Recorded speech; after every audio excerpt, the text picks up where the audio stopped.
만약에 만들지 않으면 허위 영상물 작성, 반포죄 처벌이 좀 불가능한 측면도 있고요. 문제는 텔레그램이라는 SNS를 이용하는데, 이 문제가 텔레그램에서 글을 쓰거나 아니면 글을 사진 같은 것들을 유포하더라도 그 사람이 누군지 확인하려면 텔레그램에게 요청을 해야 되는데 그 자료를 주지가 않습니다. 그렇기 때문에 공공연하게 내가 이런 거 만들어도 처벌되지 않는다, 처벌 못한다 라는 말까지 하는 것 같습니다. 딥페이크 지금 내 얼굴을 갖고 어떤 다른 몸하고 붙여서 그런 기술들이 많이 돼 있기 때문에 국가가 이런 부분들은 좀 제대로 좀 보고 입법을 어떻게 할지, 텔레그램에서 하는 거 다 방치해야 될지 고민을 좀 해봐야 되지 않을까 생각이 듭니다. 자, 오늘도 시원하고 유쾌한 소식들로 여러분 출근길을 함께 하려고 하는데요. 생방송 중에 댓글 참여 많이 부탁드리겠습니다. 자, 박지훈 뉴스 인사이다 지금 바로 시작하겠습니다.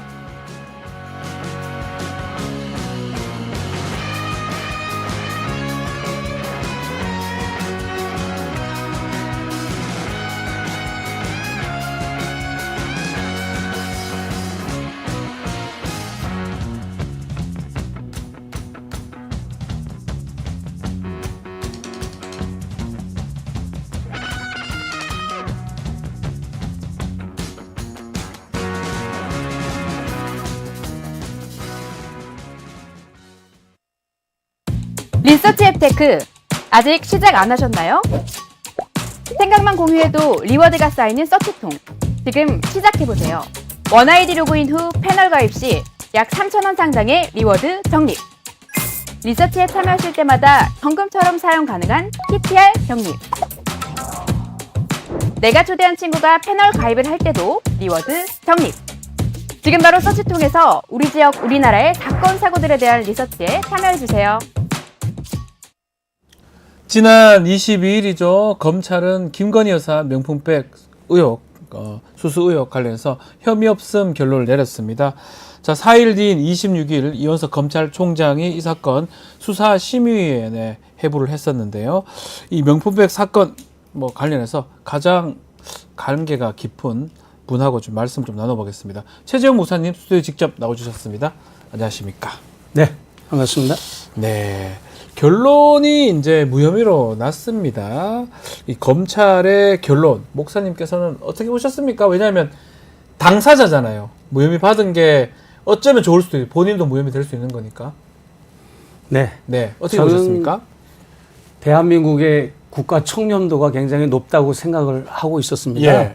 그럼에도 불구하고 지금 검찰이 권력을 비호하고 권력 지향적인 이런 결론을 내렸다는 거에 분노를 금치 못하고 제가 무슨 이게 몰카 공작이다 이런 차원에서 한 게 아니라 부정 금지 청탁 기용난법 네. 이런 공무원들의 청렴과 관련돼서 그 배우자가 부정한 행위를 하는 거를 저는 언론과 국민에게 공익 제보를 한 사람입니다. 그러면 거기에 부합되는 결론을 내려야 맞는 건데 네. 그렇지 못하다 보니까 지금 식당에서 저를 만난 주부들이 애기 엄마들인가 봐요. 초등학교 목사님 때문에, 그러니까 저를 응원하는 분인데 농담 삼아 목사님 때문에 이제 스승의 날 우리가 그냥 못 넘어가게 생겼습니다.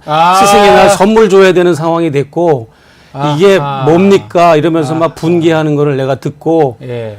정말 이게 현실이구나. 부정청탁법은 사실은 간단한 법입니다. 아시겠지만 네. 일정 금액을 선생님이나 공무원이나 지금 언론이나 주지 말라는 거잖아요. 그 그렇습니다. 법을 만들어 놨는데 지금 이렇게 결론을 내림으로써 배우자 통해서 주든지 300짜리도 괜찮은 건지 명품은 괜찮은 건지 어쨌든 우스갯소리로 이제 좀 줄까? 줘야 되나? 이런 말씀을 했다는 거잖아요. 네, 김건희 씨 한 사람을 무죄를 주려고 김건희 한 사람 때문에 수많은 사람들이 바보가 되고 수많은 또 이런 부정청탁과 관련된 이 금지 조항들이 해제가 돼서 네. 지금 국민권익위 사이트에 지금 올라가 있는데 어느 항목에는 무제한으로 줘도 된다는 항목까지 있지 않습니까? 맞습니다. 이게 맞습니다. 이런 비극이 어디 있습니까? 이 권익위가 국회 상임위 나와서 답변할 때도 권익위 부위원장, 위원장들 답변을 못 합니다. 물어보면 딴 거는 모르지만 배우자한테 줘도 되냐는데 질문을 하면 그 주면 됩니까 배우자한테?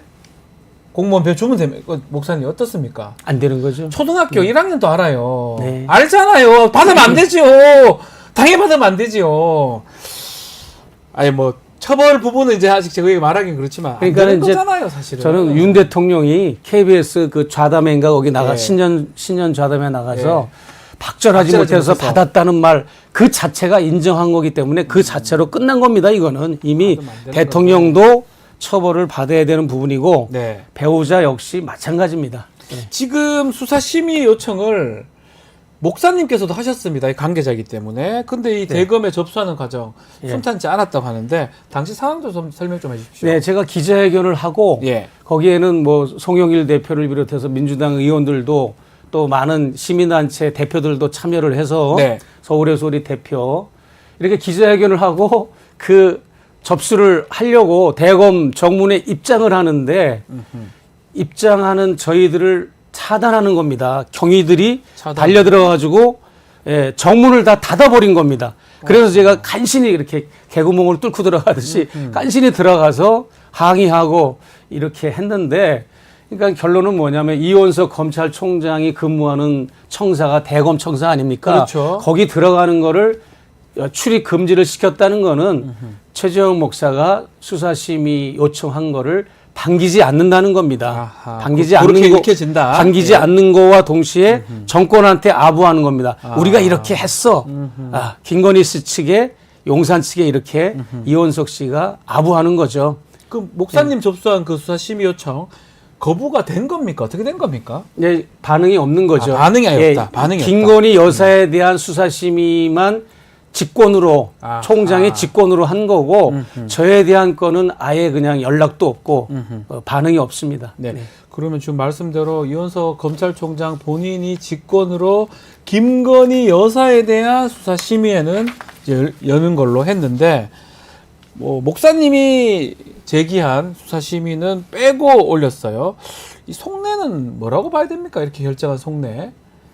예, 아무래도 이원석 총장은 이게 본인의 네.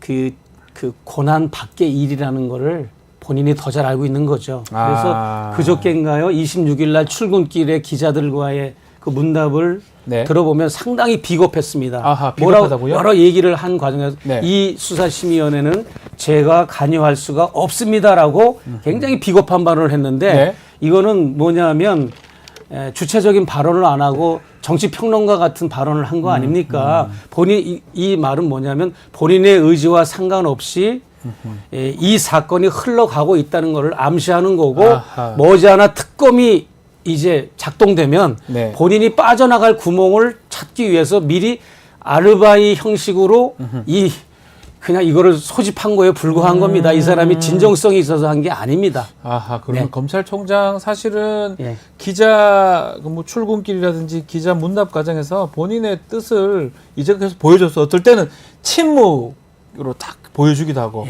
또 용어 뭐 법불악인가요? 뭐 이상한 그런 네, 사자성어 쓰기도 하고 했는데 이렇게 얘기했다는 거는 뭔가 책임은 안 지고 나중에 뭔가 문제 생겼을 때 뭔가 피해갈 수 있는 구멍을 마련한다. 이렇게 네, 제가 면담 요청도 했습니다. 아, 청장한테요? 예, 면담 요청도 거부하고 묵살하고 그리고 검찰에는 수사하는 검찰에는 제가 직접 검증을 하겠다. 네. 디올백이 그거 우리 해야 된다 했잖아요. 제가 전달해 준 게 아니다라고 내가 누누이 얘기했음에도 예. 검증하는 거에 입회도 안 시키고 요청서를 보냈음에도 묵살하고 수서를 이렇게 무혐의로 종결했는데 그렇다면 이호선 총장이 정상적인 사람이라면 네.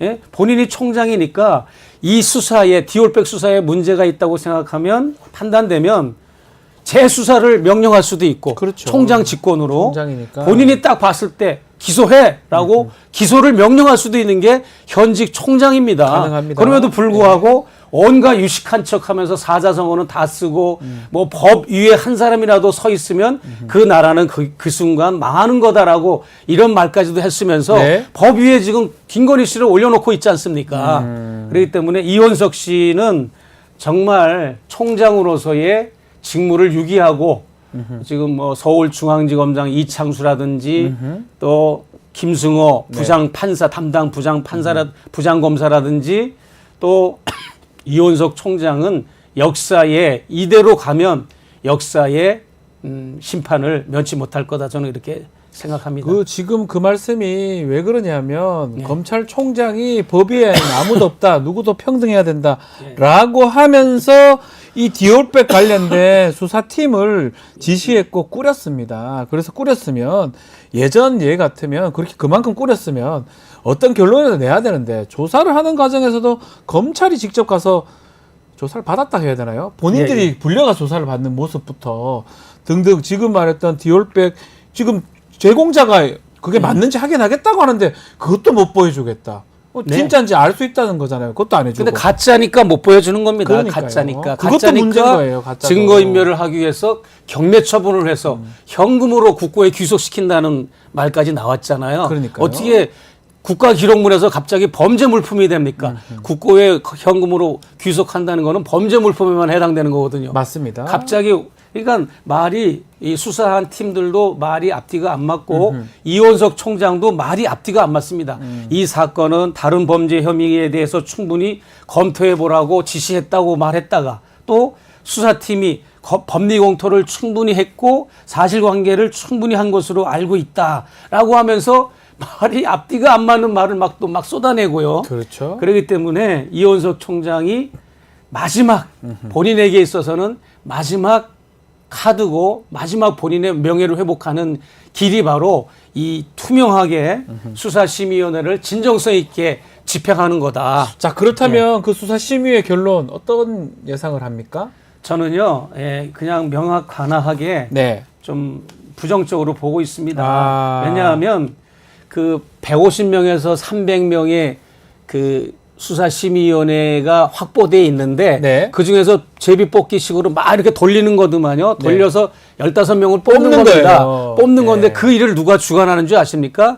그 일을 대검에서 정책기획 부장이 담당을 합니다. 네. 정책기획부장이 담당을 하는데 이 실무적인 담당은 정책기획과장이 하는데 이 네. 정책기획과장을 지휘하는 그 윗선이 바로 누구냐면 정책기획부장인데 이 정책기획부장이 2022년도 윤석열 씨가 총장 시절에 대검에서 정책기획과장을 하던 전무공 검사입니다. 예. 그리고 이 사람이 윤석열 씨가 대통령 되고 나서 인수위원회에서 합류했던 제일 먼저 합류했던 사람입니다. 이런 사람이 그 추첨을 통해서 15명을 인선하는 데 있어서 수사심의위원회 민간인을 선정함에 있어서 이게 투명할 수가 있겠느냐. 결론 뻔하다. 예, 이렇게 그러면 보시고. 네.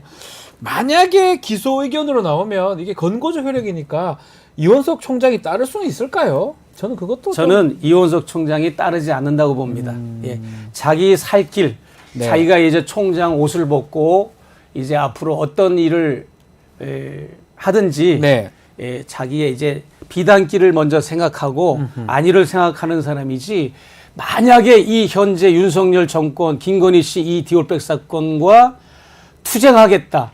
이건 부정한 지금 권익위도 지금 잘못된 판결을 내렸고 이건 정말 잘못된 거다라고 판단했으면 벌써 이원석 총장은 이런 식으로 나오면 안 되는 겁니다. 벌써 정권하고 맞대결을 하는 모습을 국민들한테 보여줬어야 되는데 네. 요리조리 미꾸라지처럼 그냥 이렇게 화려한 미사역으로만 빠져나가고 뭔가 있는 것처럼 하다가 결국은 자기 이제 은퇴하고 임기가 마치는 시기까지 온 거 아닙니까? 네. 네. 아는 사람 다 알겠죠. 아주 뭐 불량한 경우라고 나는 생각합니다. 국민들이 뭐 사실은 뭐 법조인이 꼭 아니라 하더라도 그걸 네. 받으면 될지 무슨 해석을 누구를 위해서 하는 해석인지 권익위에서 했던 일들도 보면 아마 다들 알 수 있을 것 같은데 그런 과정에서 권익위의 고위급 그 국장이 극단적 선택했지 않습니까? 예, 그 부분은 어떻게 보십니까? 정말 저는 그분의 그 추모 그 장소가 그 관저 앞에 고가도로 아래 한강직역에 예. 이제 영구적으로 지금 설치돼 있거든요. 계속 저 조화들이 이렇게 속속 도착하고 하는데 그분의 죽음을 제가 전태일 실록을 쓴 사람이잖아요. 제가 네. 일리곤을 저자로서 전태일 실록을 쓰면서 가장 그 악권이 내 죽음을 헛되이 하지 말라거든요. 네, 맞습니다. 저도 이 김상년 부패강지 국장님의 영전 앞에서 굳게 맹세했습니다. 내가 반드시 국장님의 책을 내가 전기나 이런 걸 꼭 쓰겠습니다. 평전을. 그리고 내가 약속을 했고요. 영전 앞에서. 그리고 국장님의 죽음을 내가 헛되이 하지 않겠습니다. 라고 내가 결단을 했습니다. 네. 이분이 전현희 의원은 예.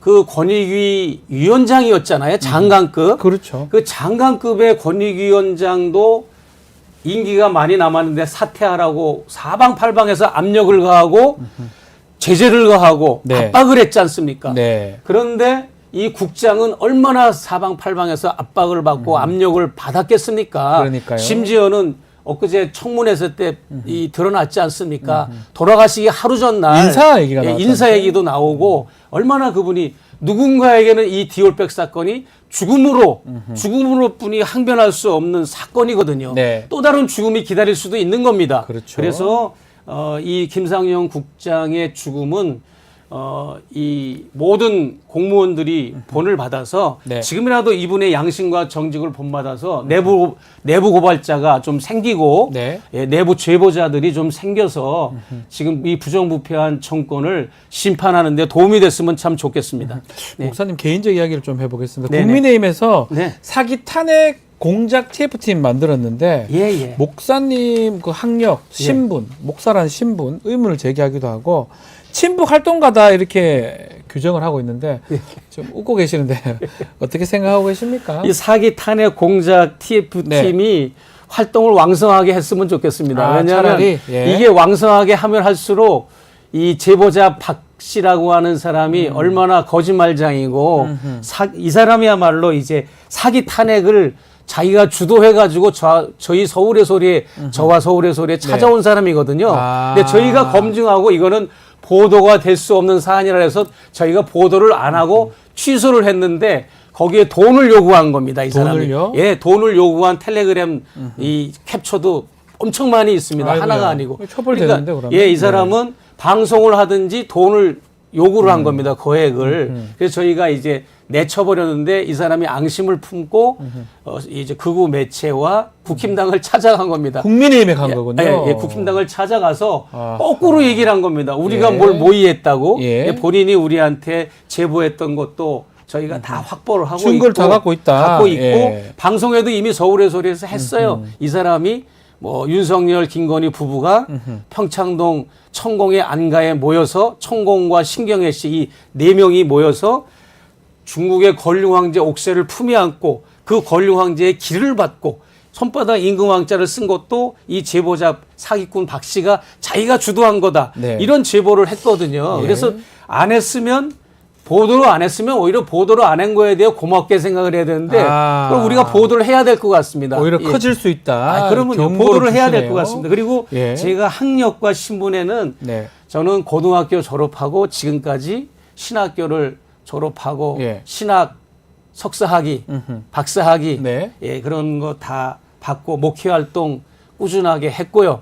예, 전혀 학력과 신분에 의문이 없고 네. 제가 투명하게 밝히지 않는 이유는 인터넷에도 많이 공개가 됐습니다. 네. 내 학력이나 예, 이런 예. 교단이. 그런데도 자꾸 이런 의문을 제기하고 자꾸 이 김건희 씨를 살리기 위해서 저를 이상한 사람으로 만들어야 되니까 뭐 가짜 목사다, 친북이다, 종북이다, 심지어는 저 인터넷에 위키피아인가 그런 인터넷 사전 네. 있잖아요. 예. 거기에는 난파 간첩으로 돼 있습니다. 간첩입니까? 지금. 난파 간첩으로 아, 돼 예, 있습니다. 예. 그래서 김건희 씨가 당했다. 뭐 이런 저 종북 혐의자한테 당했다. 이건 프레임으로 해서 이제 김건희 씨한테 면죄부를 예. 주고 조금이라도 뭔가 점수를 주려고 김건희 여사도 억울하겠구나. 이런 컨셉으로 자꾸 몰고 가는데 가차 없이 우리 변호인 팀에서 네. 정말 금융 치료를 예. 극우 유튜버들이나 조중동을 비롯한 잘못된 이런 언론들 가짜 목사, 가짜 학력과 신분을 예. 가졌다. 또 친북이라고 종북이라고 매도한 매체들이나 이런 개인은 댓글러들도 저희가 지금도 계속해서 몇 개월 동안 수집하고 있습니다. 네. 그래서 일부는 이미 고소고발에 들어갔고요. 네. 근거가 전혀 없습니다. 그거 지금 말씀 중에 프레스 아리랑 그 직접 참관하셨던 그, 네네. 그 매체인데 네네. 북한 찬양글 아니 때문에 그거 사실이 아닙니다. 그것도 가짜입니까? 그게 뭐냐면 예. 제가 창간할 때 관여한 거는 맞습니다. 네. 그런데 제가 이렇게 보시다시피 한국에 10년 동안 강연을 하러 와서 여기서 8개월, 7개월 이상을 체류하잖아요. 네. 그러다 보니까 이 매체를 창간한다는 거는 글을 써야 되잖아요. 아, 글 글을 때문에. 쓸 수 있는 여유도 없다 보니까 저는 거기서 나왔어요. 네. 예, 그 공동 창간한 아하. 분이 혼자 운영하다가 그분은 가정에 아주 굉장히 말 못할 극심한 가정에 안 좋은 일이 생겨서 그분은 휴관을 했습니다. 네. 휴관을 해서 폐관이 돼서 아예 없는 상태인데 지금의 운영자가 아깝다.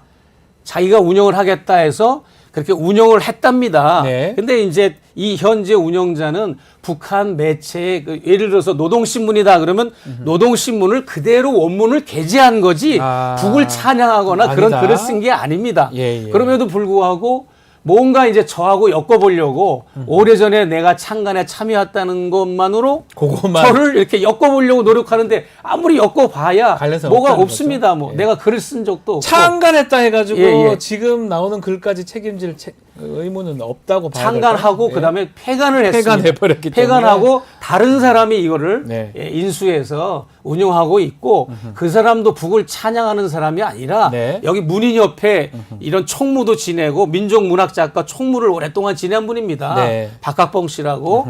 근데 이분은 북의 매체들이 어떤 생각을 하고 있는가를 그대로 가감없이 원문을 필요한 원문을 게재한 겁니다. 북의 기사를. 예. 근데 이거를 뭐 어떻게 조중동에서 저에 대한 악의적인 기사를 올린지 아십니까?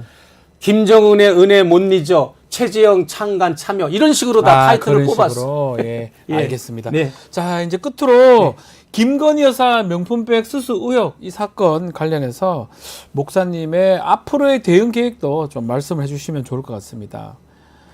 저는 예, 수사심의위원회도 무혐의로 만약에 네. 이렇게 발표가 되거나 이렇게 된다면 저는 이제 국민들과 함께 가까이 대중 강연이나 국민들을 다가서서 네, 이 정권의 무도함과 예, 이 정권의 부정부패 그리고 나라를 파탄으로 지금 이끌고 있고 국민들은 안중에도 없고 자기들의 사리사욕을 위해서 국민들을 이용하고 도끼를 품고 국민들을 향해서 하이아나테처럼 달려드는 이 집권 세력을 응징하고 탄핵하는데 저는 앞장설 계획입니다. 목사 안 무섭습니까? 겁 안 나요? 건불 10년인데 거기다가 대통령은 한국의 대통령은 건불 5년이지 않습니까? 5년인데 이제 절반이 넘게 지나갔는데 아하. 권력이 뭐가 무섭습니까? 안 무서워요? 예, 2년만 남았다 해도 뭐 5년이 남았다 해도 권력이 뭐가 무섭습니까? 주권 재민이지 않습니까? 네, 네, 미국이나 한국이나 국민이 주인이고 네. 일하는 사람을 뽑은 대통령인데 그 자기가 뽑아놓은 사람을 두려워하는 게 그게 말이 됩니까? 뭐 어쩌면 당연한 말인데 예. 그 당연한 말을 하기가 쉽지 않은 상황이라서. 그게 문제인 거죠. 그게 이제 주인의식이 예. 주인의식이 철두철미하지 않아서 네. 결국은 우리가 또 외국 군대가 이렇게 주한미군이 우리나라에 이렇게 들어와서 오랫동안 이렇게 우리가 군사 주권도 없는 것도 네. 역시 이 땅의 주인은 우리라고 하는 주권 의식 이런 자주와 주권 의식이 많이 약해서 그런 거다라고 저는 보아집니다. 자, 여이혜영님, 목사님 힘내시고 항상 응원합니다. 그리고 파랭이 꽃님도 목사님 힘내세요. 힘내세요, 힘내세요. 글들 많이 주고 계십니다. 아유, 고맙습니다. 네, 자 오늘 최재형 목사님과 함께 말씀 나눴습니다. 말씀 감사합니다. 네, 고맙습니다. 네.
자, 오늘도 조용할 날 없는 정치권 또 언론을 향해서 속사포처럼 빠른 말씀을 좀 기대해 보겠습니다. 최진봉 교수님 함께하는 수요일은 남자입니다.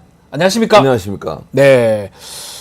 자, 방통위원 한마평에 올랐다고 제가요? 하는데 뉴스에 자꾸 나와요. 처음 듣는 얘기입니다. 예, 본인은 모르세요? 모릅니다. 그냥 뉴스만 나온 겁니다. 예, 뉴스만 나온 거고요. 아직 지금 그 공모도 안 났고요. 네. 지원할지 말지도 제가 고민 중에 있기 때문에 공모가 나면, 근데 공모가 나야죠. 공모가 안 나요 아직. 예전에 왜 그런 예전에 얘기- 방통위원장 같은 거 되고 싶다는 말씀 제가요? 한 적 언제요?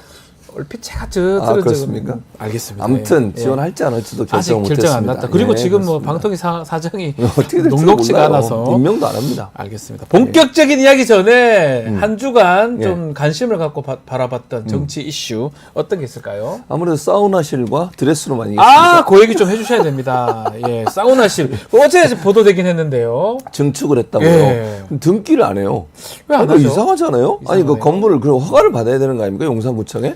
불법 증축이 됩니다. 그러니까요. 잘못되면. 네. 대통령실이라면 이거 대통령 관저 13평 증축공사 드레스룸 사우나였대요. 네. 진짜 내가 그러니까 증축공사를 해서 거기뿐만 아니라 무슨 정자 같은 것도 갖다 놨다고 네, 그러더라고요. 맞습니다. 뭐 하시는 거죠? 아니 그러니까 대통령실은 가장 법을 잘 지켜야 되잖아요. 대통령이라는 분이 법을 제대로 안 지키면 누가 법을 지키겠습니까? 네. 그 증축을 했으면 아니 누가 그럼 예를 들어서 100번 양보해 드레스룸 사우나실 뭐 할 수 있다고 봅니다. 뭘 뭘 할 수 합니까? 있긴 또 뭐 할 수 있어요. 아니 그러니까 100번 양보해서 예, 그렇다는 양보해서, 거죠. 예. 할 수도 있는데 그럼 제대로 신고를 해야 될 거 아니에요. 왜 등기도 안 하고 왜 신고를 안 하는 거예요 대체? 허가를 왜 안 받는 거예요? 네. 그러니까 더 이상하잖아요. 참 이상한 그러니까 사람. 하나는 대통령 관련된 거, 하나는 대통령 배우자 관련된 거겠죠? 뭐 그렇게 사우나는 다 저도 쓰시는 거 저 아니에요? 좋아합니다. 그러니까 일반 집에는 뭐 못하니까 어차피 그렇죠. 어려우니까. 예. 또 저희 아내는 또 네. 드레스룸 되게 좋아하는데 집에서는 못하니까 어차피 작은 집이니까 딱 꼴에 맞게 하나씩 만들어놨네요. 정자까지 어디 갖고 와가지고 외국 그 쓰십니까? 정자도 너무 웃기는 게 예. 광주 비엔날레인가 거기에 전시대를 하던 걸 갖고 온 거잖아요. 예, 본인이 예. 뭐 제일 좋아했다고 하시더라고요. 예. 뭐 언론 보도에 따르면 그거 가져다가 거기다 설치해놓고 본인만 즐기겠다는 겁니까?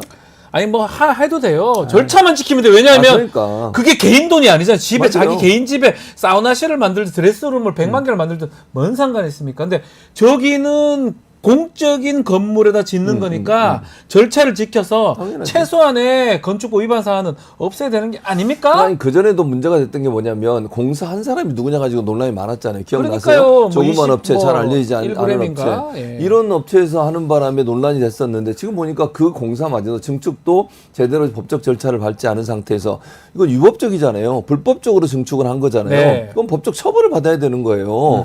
근데 그런 일을 대통령실이 하면 안 되잖아.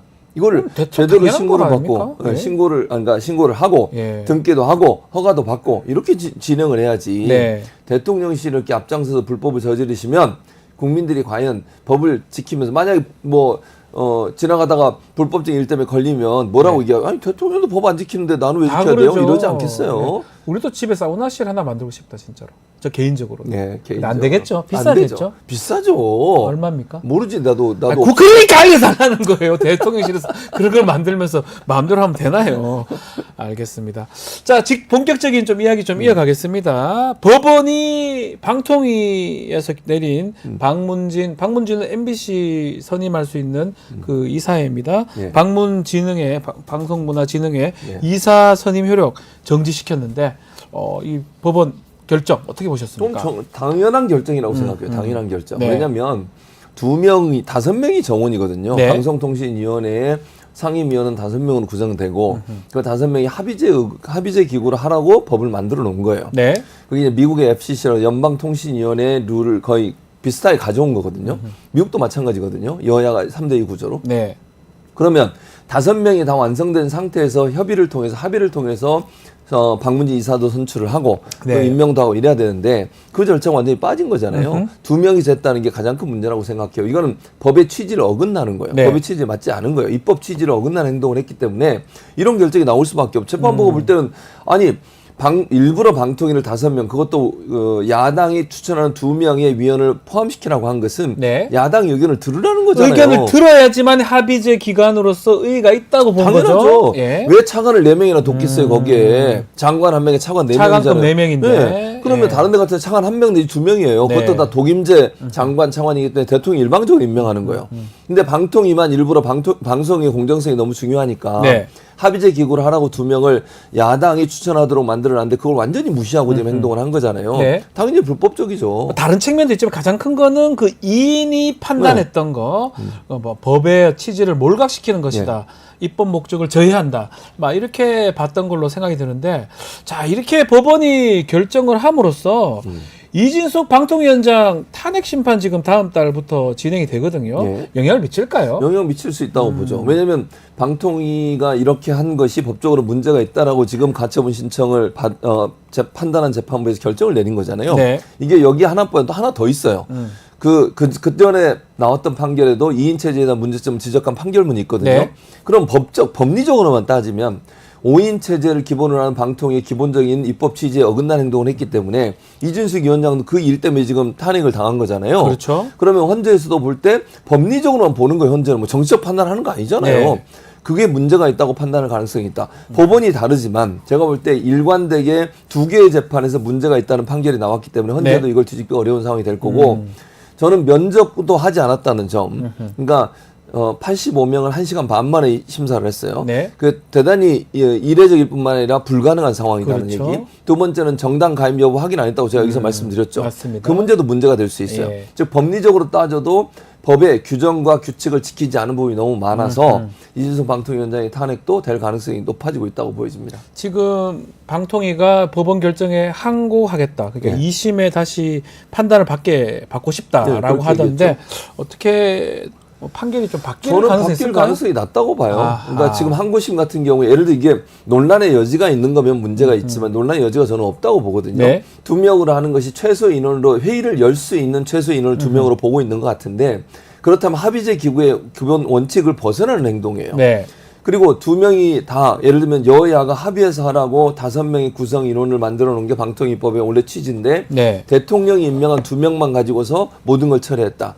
이건 기본적으로 방송의 공정성을 담보할 수 있는 원칙 자체가 무너졌다고 볼 수 있기 때문에 제가 볼 때는 항고한다 한들 그게 네. 바뀌지 않을 거라고 생각합니다. 이 방문집법 어떻게 되어 있냐 하면 새로운 이사가 뽑히지 않으면 네. 기존의 이사가 계속 맞아요. 업무를 처리하도록 되어 있거든요. 예.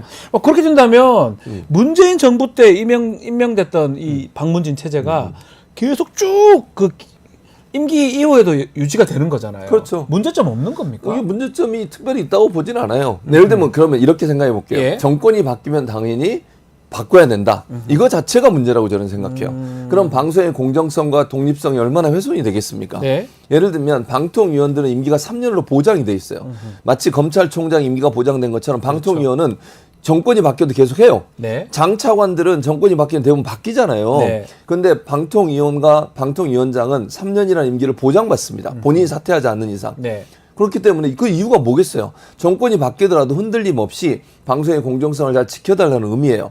방문진 이사나 KBS 이사도 3년의 임기를 보장받습니다. 네. 그러니까 그 이유는 뭐냐면 정권에 의해서 방송에 영향을 받거나 아니면 방송국 이사들이 영향을 받는 것을 막기 위해서 3년이라는 임기를 보장해 준 거예요.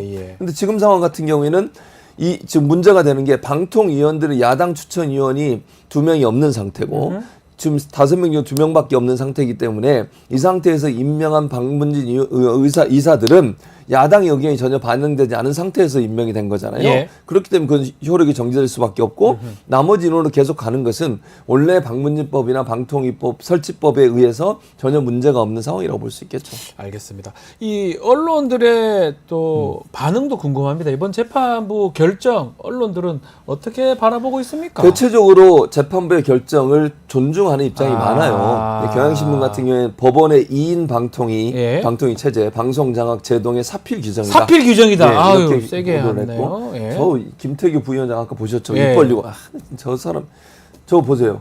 저거는 뭐 말할 때 찍힌 거 아니겠습니까? 그런가요? 예. 알겠습니다. 예. 그다음 한겨레 신문은 네. 이진숙 방통위 제동관 법원 방송장 헛된 시도 멈춰라. 아하. 이렇게 보도를 했고요. 예. 눈에 띄는 게 이제 동아일보예요. 동아일보요? 가 보수 언론이잖아요. 원래 조중동이라 하잖아요. 방문진 이사 임명 효력 정지 2인 방통위에 대한 근본적 의문. 야, 세게 써버렸네. 제가 얘기했잖아요. 동아일보는 약간 바뀌고 있다. 내가 몇 번을 얘기해요. 예. 뭐 최진모 교수님 뭐라 해서 바뀐 건 아니잖아요. 아니죠. 알아서 바뀐 거죠. 친한이라고요. 제가 말씀드렸죠. 한동훈 네, 그렇죠. 대표님하고 가깝다. 그렇게 저는 개인적인 의견이에요. 네네네. 조선일보만 자, 사설을 쓰지 않았어요. 보수 언론들은 어떻습니까? 그러니까 보수 언론 논조도 예. 말씀드린 것처럼 예. 동아일보는 이제 어떻게 또 기사를 썼냐면 문정부 방문진 체제 최소 1년 유지될 때 MBC 경영진 교체 제동이라고 했는데 이 말은 무슨 말을 얘기하겠어요. MBC 경영진을 교체하기 위해서 이렇게 막 급하게 5명도 꾸려지지 않았는데 방문진 이사들을 바꾸려고 교체하려고 하고 하는 이유가 네. 결국 MBC 경영진을 바꾸겠다는 거잖아요. 그렇죠. 더 구체적으로 얘기하면 사장을 교체하겠다는 의도라고 볼 수 있는데 이게 제동이 걸린 거예요. 네. 방문진 이사들이 지금 기존의 이사들로 계속 가게 돼 있으니까 네. 그런 상황이 됐고 조선일보는 방통위 2인 체제 의결 법원에 또 발목 잡혔다. 요거 조금 법원을 논조가 다르네요. 법원을 법원에 비판하는 또 거예요. 발목 잡혔다 이렇게. 법원이 발목을 잡았대. 아하. 야, 참 나는 그래서 이해가 안 되는 게 만약에 뭐 이재명 대표나 야당 의원들에서 재판을 했는데 그게 뭐 좀 죄목이 나왔다 네. 그러면 이렇게 썼겠어요 기사를? 안 썼을 것 같아요. 예. 제목 딱 이게 보니까 왜 알겠는데. 그러는 거야, 진짜. 예. 결국은 KBS나 YTN 같이 만들고 싶었는데 네, 못하는 법원이 거죠. 막은 거네요. 그러니까 법원은 원래 제대로 된 법원은 이제 법대로 판단한 거겠죠. 판단을 한 거고 예. 그 판단이 이건 근본적인 원인은 네. 2인 체제를 만든 윤석열 대통령한테 있고요. 두 번째 이진숙 같은 사람을 거기에 앉혀가지고 임명장 받기 전에 출근해가지고 온갖 걸 다 처리했잖아요. 그냥 네, 탄핵되기 전에. 네. 그리고 그 다음날 임명장 받았어. 기억나죠? 네. 그러니까 발령 내자마자 대통령이 사인하자마자 임명장 받으러 가는 게 일반적이에요. 네. 보통은. 그렇죠. 그래도 임명장 받으러 안 가서 임명장 바로 안 출근. 받고 바로 하러 집에서 갔다. 아마 대기하고 있었던 것 같아. 예. 차에 타고 제가 났어 출발. 그래가지고 과천에 딱 가. 그래가지고 거기서 그냥 다 사인해 버리고 1시간 반 만에 85명을 심사하고 네. 그렇게 처리했잖아요. 그 잘못된 부분이니까 거기에 대해서 문제를 그러니까 법원이 거기서 판단을 내린 거예요. KBS는 어쨌든 바뀌었고 네. YTN도 지금 민영화됐습니다. 민영화 돼버렸죠. 그 두 개는 이제 어쩌면 성공을 했는데 네. MBC까지 이제 하고 싶었는데 이게 제동이 걸린 건데 저는 근본적으로 그렇게 바꾼다고 이번 정부에게 아니면 정권에 유리한 상황인가요? 아니 전혀 유리하지 않아요. 언론이 뭐 다 그렇게 편들어주면 다 좋게 되는 건가요? 그러니까 제가 볼 때는 이렇게 생각해요. 예. 예전에는 레거시 미디어라고 소위 얘기해서 뭐 그런 언론들이 네. 대체적으로 정보를 전달하는 유일한 통로였잖아요. 네. 지금은 이제 뉴스토마토를 포함해서 유튜브를 기반으로 한 언론들이나 정보 전달 매체들이 대한 많아졌잖아요. 매체들이 너무 많잖아요. 많아요. 예. 그러니까 거기서 아무리 떠든들 여기서 또 다 밝혀주잖아. 네. 사실관계 확인해주고 전문가들이 나와서 분석도 해주고 저처럼. 네. 이렇게 되면 일반 국민들이 볼 때는 이쪽 뉴스도 보고 저쪽 뉴스도 보고 한쪽으로 치우치지 않아요. 그렇죠. 그러니까 그들 마음대로 되지 않는다고요. 네. 마음대로 되지 않아요. 아니 생각해보세요. KBS를 지금 제가 볼 때 대부분의 국민들이 KBS에 대해서 공정하다고 보지 않을 거예요. 저는 그렇게 생각해요. 그 석유 가스 그거 봤죠? 엄청 10개,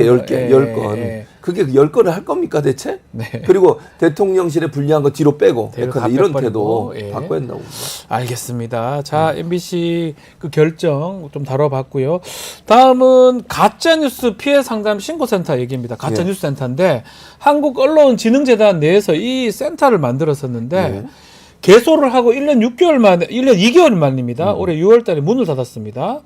이거 뭡니까? 이거 이렇게 대충 만들었다가 문 닫는 거 이거 어떻게 봐야 됩니까? 그거 왜 만든 거예요? 그러니까 만들었다가 문을 닫는 거는 가짜뉴스 센터. 그러니까 이거 보니까 지난해 3월에 가짜 뉴스가 민주주의를 위협한다는 윤 대통령 발언이 나온 이후에 만들어졌어요. 윤 대통령이 가짜 뉴스 오늘 지난번 광복절이었나요? 네. 그때 또 얘기했잖아요. 가짜 뉴스 가짜뉴스예요. 얘기. 최근에 가짜뉴스 얘기 계속 합니다. 계속 예. 하고 있어요. 근데 사실은 뭐가 가짜뉴스예요? 그러니까 그것도 기준이 애매해요. 그러니까 대통령실이나 정부의 비판적이면 가짜 뉴스예요? 그건 말이 안 되잖아요. 더 진짜 뉴스 같은데. 아니 그리고 예. 제가 볼 때 가짜 뉴스를 때려잡는다고 하면요, 이게 극우 유튜버들 있잖아요. 네. 이분들은 가짜 뉴스 얘기 안 해요? 똑같죠. 많아요. 예. 그러니까 그런 부분들 때문에 이게 양쪽에 다 문제가 될 수 있어 네. 그러면. 그리고 이게 가장 큰 문제는 뭐냐면 언론재단이라는 국가 기금이 들어가서 국가의 세금은 아니지만 그 언론사나 이런 데서 낸 자금 가지고 운영되는 곳이거든요. 네. 이곳에서 이런 역할을 하는 것을 대통령의 말 한마디에 생겼다 없어졌다 이러면 안 되잖아요. 네. 아니 대통령이 지난해 3월에 얘기해서 만들어놨다가 갑자기 없애버려 1년 반 만에. 그러려면 왜 만든 거예요 대체. 대통령이 한마디 하면 뭐가 막 싹 바뀌고 다시 생기고 이런 제도가 네. 이게 얼마나 제왕적이냐고요. 좀 민주적인 절차는 아니잖아요. 그 SNU 팩트체크 이것도 국내 최초 팩트체크 플랫폼이던데 예. 7년 만에 운영이 이제 금방 중단됐습니다. 네, 그렇죠. 네이버가 이때까지 지원을 했던 것 지원했었죠. 같은데 이것도 좀 정권의 눈치를 본 거다 이렇게 봐야 됩니까? 그렇게 보여져요. 왜냐면 아. 네이버에 찾아가고 이랬잖아요. 지금 박성중 예전에 의원 이 얼굴이 나온 전 의원 그분은 얘기가 이제 나오는데 의원이 아닙니다, 지금은 지금은. 아니에요. 예. 근데 막 네이버 찾아가고 막 이래가지고 그 압박하고 이랬잖아요. 네, 맞습니다. 예. 그 문제가 영향을 미쳤다고 보는데 한 가지 일반인이 잘 모르는 거 얘기해 드릴게요. 이게요 SNU 팩트 체크가 네. 서울대 언론정보연구소인가 여기서요. 맞습니다. 이거 처음 만드신 분은요. 제가 개인적으로 생각할 때 보수적 성향이에요. 아하. 그 증거가 뭐냐면 예전에 그 방송 관련된 네. 특위를 만든 적이 있어요. 국회 네. 내에. 그때 여야에서 추천한 교수들이 자문위원으로 들어갔어요. 네. 저는 이제 물론 민주당이 추천한 자문위원으로 들어갔겠죠. 국민의힘 전신, 그 새누리당이었는지 한나라당인지 모르겠는데 거기서 추천해온 분 중에 한 분이 이 센터를 만드신 분이에요. 아. 그러니까 이분이 뭐 진보적 성향도 아니야. 예를 들면 이 교수가 제가 이름은 얘기할 수 없는데 지금도 계실 거예요. 서울대 언론정보연구소에서 이거 만들 때 처음 만드는 역할을 했던 교수가 네. 국민의힘 전신인 정당에서 추천한 자문위원으로 들어와서 저랑 반대쪽에 앉아가지고 논의를 했던 사람이에요. 아. 근데도 문을 닫게 만들어. 그러니까 이런 식의 행정이 과연 맞는 거냐. 저는 자기들한테 비판하는 거 전혀 듣기 싫다는 거야. 네. 그러니까 보수 진영이든 진보 진영이든 관계없이. 그런 논리가 저는 말이 안 된다고 이 생각합니다. 팩트 체크는 해야 되잖아요. 해야죠. 해외에도 팩트 체크 기구가 있을 것 같은데 당연히 있죠. 어떻게 운영이 되고 응. 국내에서는 우리 앞으로 어떤 식으로 운영하기 맞는지 한번 그러니까 말씀해 기본적으로 주십시오. 해외 같은 데는요 네. 민간 자본들이 많이 들어요. 국가에서 운영하는 건 거의 없고요. 그렇죠. 민간 시민사회단체나 이런 데서 운영을 하고 외국은 또 어떻게까지 하냐면 네. 이렇게 보통 이제 SNS를 통해서 가짜 뉴스가 많이 확산이 되잖아요. 네. 그럼 법적으로 제도를 만들어요. 아하. 예를 들면 페이스북 이런 거 있잖아요. 예. 이런 데서 또는 뭐 그 트위터 이런 요즘은 이제 X라고 그러죠. 네. 이런 데서 만약 가짜 뉴스가 확산되면 자체적인 자체 심의를 강화하라고 하는 법적 제도를 만듭니다. 네. 그래서 트위터나 아니면 X, 자꾸 트위터라고 그러네. X나 X, 아니면 예. 이런 소셜 미디어를 운영하는 업체가 자체 심의를 통해서 가짜 뉴스를 걸러내지 못하고 계속 유통하면요 엄청난 벌금을 물려요. 네. 그러니까 자체 심의를 할 수밖에 없는 거잖아요. 가짜 뉴스나 확인되지 않은 정보가 SNS를 통해서 퍼지는 것을 누가 책임지게 만드느냐? 그 SNS를 운영하는 운영진한테 책임을 맡기는 거예요. 네. 그럼 벌금을 물리거나 아니면 제도적으로 그걸 걸러내지 못했을 때 책임을 묻게 되면 자체 심의가 강화될 수 있기 때문에 그런 방식으로 하는 게 맞다고 생각합니다. 자, 그리고 우리 또 한국언론진흥재단 얘기를 좀 하고 있는데 최근 발표한 조사 결과 한번 이야기를 좀 나눠보겠습니다. 국민의 70% 이상이 뉴스를 의도적으로 회피한다. 이런 조사 결과가 나왔는데 어떻게 봐야 됩니까? 이 부분은? 제가 볼 땐 뉴스를 믿지 않는 거예요. 그렇죠. 의도적으로 뉴스를 회피한다고 하는 것은 마음의 평화는 얻지만 사회에 대해서는 불만이 더 세지는 거잖아요. 네. 그러니까 이걸 보고 기분이 좋아야 되는데 네. 기분이 나빠. 나빠지니까. 기사 내용을 보니까 화만 나. 울분이 생겨. 네. 아니 제가 드레스룸, 사우나 이런 거 얘기 들으면 기분 좋아요? 안 좋죠. 그리고 뭐 건국절 또 광복절 이거 논란을 일으켜. 네. 또는 홍범도 장군 흉상 이전시켜. 그다음에 독도 조형물 없애버려. 이게 뉴스에 나와 자꾸. 뉴스 네. 보고 싶겠어요? 짜증이 나잖아. 볼 때마다 아니 박지훈 변호사 짜증 안 나? 이런 뉴스 보면? 전 봐야 됩니다. 일을 아니 좀 봐야 해야 되는데 되니까. 예. 짜증은 나잖아요. 짜증 나요? 나기도 하고 부럽기도 해요. 뭘 사우나로 제가 되게 부러워요. 전 개인적으로 되게 부러운데 안 되니까 아직 부러운 거고. 그래서 뉴스 자체가 네. 사람을 화나게 만들기 때문에 보고 싶은 생각이 없는 거예요, 결국. 네. 그 눈에 띄는 게 보수의 뉴스 회피율이 더 높은 것 같아요. 어떻게 봐야 됩니까? 그때는 예. 이게 지지하잖아. 보수는 지지를 하잖아. 예. 근데 볼 때마다 지지하는데 너무 이제 반대적인 게 나오니까 실망해서. 화가 나, 실망하고 화가 아, 나잖아. 안 보고 싶은 거야. 예, 아니 예. 보면 또 막 미워하게 되잖아. 보면 네네네. 지지를 처리하고 싶잖아. 네. 그러니까 안 보고 지지를 계속 하고 싶은가 보지. 그러니까 보수 진영에서 봐도 얼마나 이게 황당하면 이러겠어요. 야, 좀 잘 좀 해라. 이게 뭐냐 대체. 내가 네. 지지했는데 아니 자기는 지지한 정권인데 그 정권이 계속 이렇게 하면 지지한 사람 입장에서 기분이 좋겠어요. 화가 나지 진짜. 네. 그러니까 회피하고 싶지 보고 싶지도 않고. 왜 뉴스 회피하냐, 뭐 같은 맥락 같아요. 5점을 척도로 물으니까 정치적 편향도가 3.79로 가장 답변이 높았습니다. 네. 결국은 정치적으로 편향된 게 이게 뉴스를 회피하는 이유 중에 하나라고 봐야 되겠네요. 그렇게 봐야 되죠. 네. 왜냐하면 뉴스가 공정하다고 생각하면 내가 그 뉴스를 통해 정보를 습득하고 내가 사회가 어떻게 돌아가는지를 잘 이해할 수 있는 기준이라고 생각해서 열심히 보겠죠. 네. 근데 이걸 보면 내 편향되고 일방적으로 보도하고 정권의 친화적인 보도만 하고 이러니까 이게 공정하지 않다고 생각하면 그걸 볼 줄 알아요. 누가 봐요, 그거를. 그렇죠. 어떤 뉴스 매체에 대해서 예를 들면 뭐 지금 당장 여러분 들어가세요. 예전에 KBS의 뭐 유튜브 네. 뭐 시청률은 보기가 힘드니까 네. 유튜브 조회수와 지금 조회수랑 비교해 보세요. 어떻게 돼 있는지. 믿지 않기 때문에 그러는 거예요. 네. 그거 봐서 제대로 된 보도라고 생각하면 열심히 보겠지만 그게 아니라고 하면 그걸 볼 생각이 없는 거죠. 앞으로 이렇게 뉴스 회피 현상이 계속 만연해지면 예.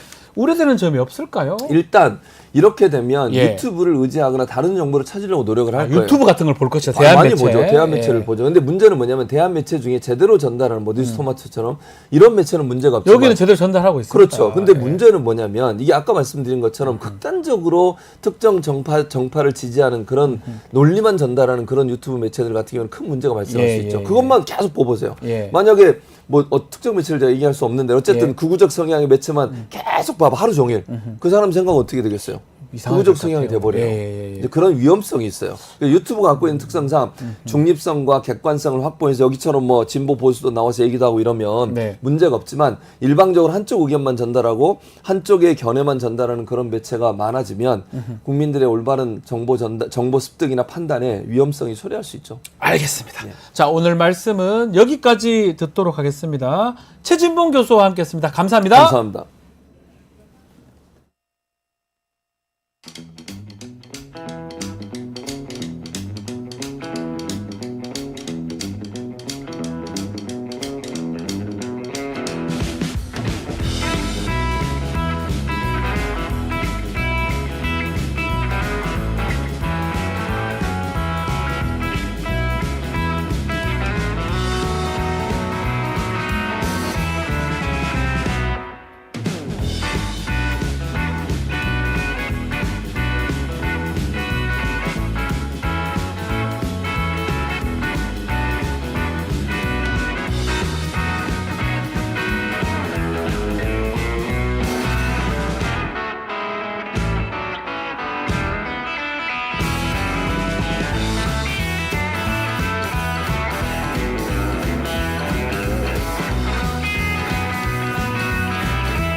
우리 아이 재단에서 뜻을 함께할 정기 후원자분들을 기다립니다.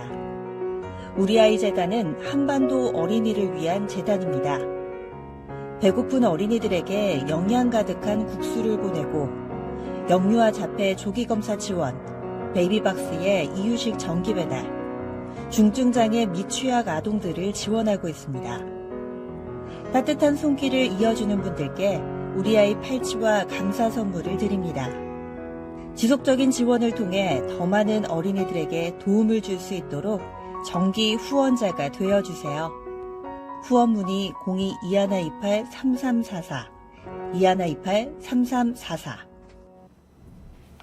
한 주간의 뜨거운 이슈를 짚어보는 이슈합 시간입니다. 현근택 전 민주연구원 부원장, 오늘은 특별히 이재영 위원장과 함께하겠습니다. 두 분 안녕하십니까? 안녕하세요. 안녕하십니까? 안녕하세요. 자, 여야 대표회담 이 얘기 좀 해봐야 될 것 같습니다. 추석이 이제 얼마 안 남았는데 추석 전에 열릴 것 같다는 기대가 모아지고 있는데 이게 회담의 필요성에 대해서는 뭐 여야 공이 똑같은 거죠. 아, 해야 그럼요. 된다 이거 민생 때문에. 그럼요. 네네. 환영하고요. 예. 지난번에 이제 그 이재명 대표 그 코로나 때문에 멈춰져서 혹시 이것 때문에 이게 다시 성사가 안 될까 조마조마했는데 그래도 흔쾌히 두 분이서 네.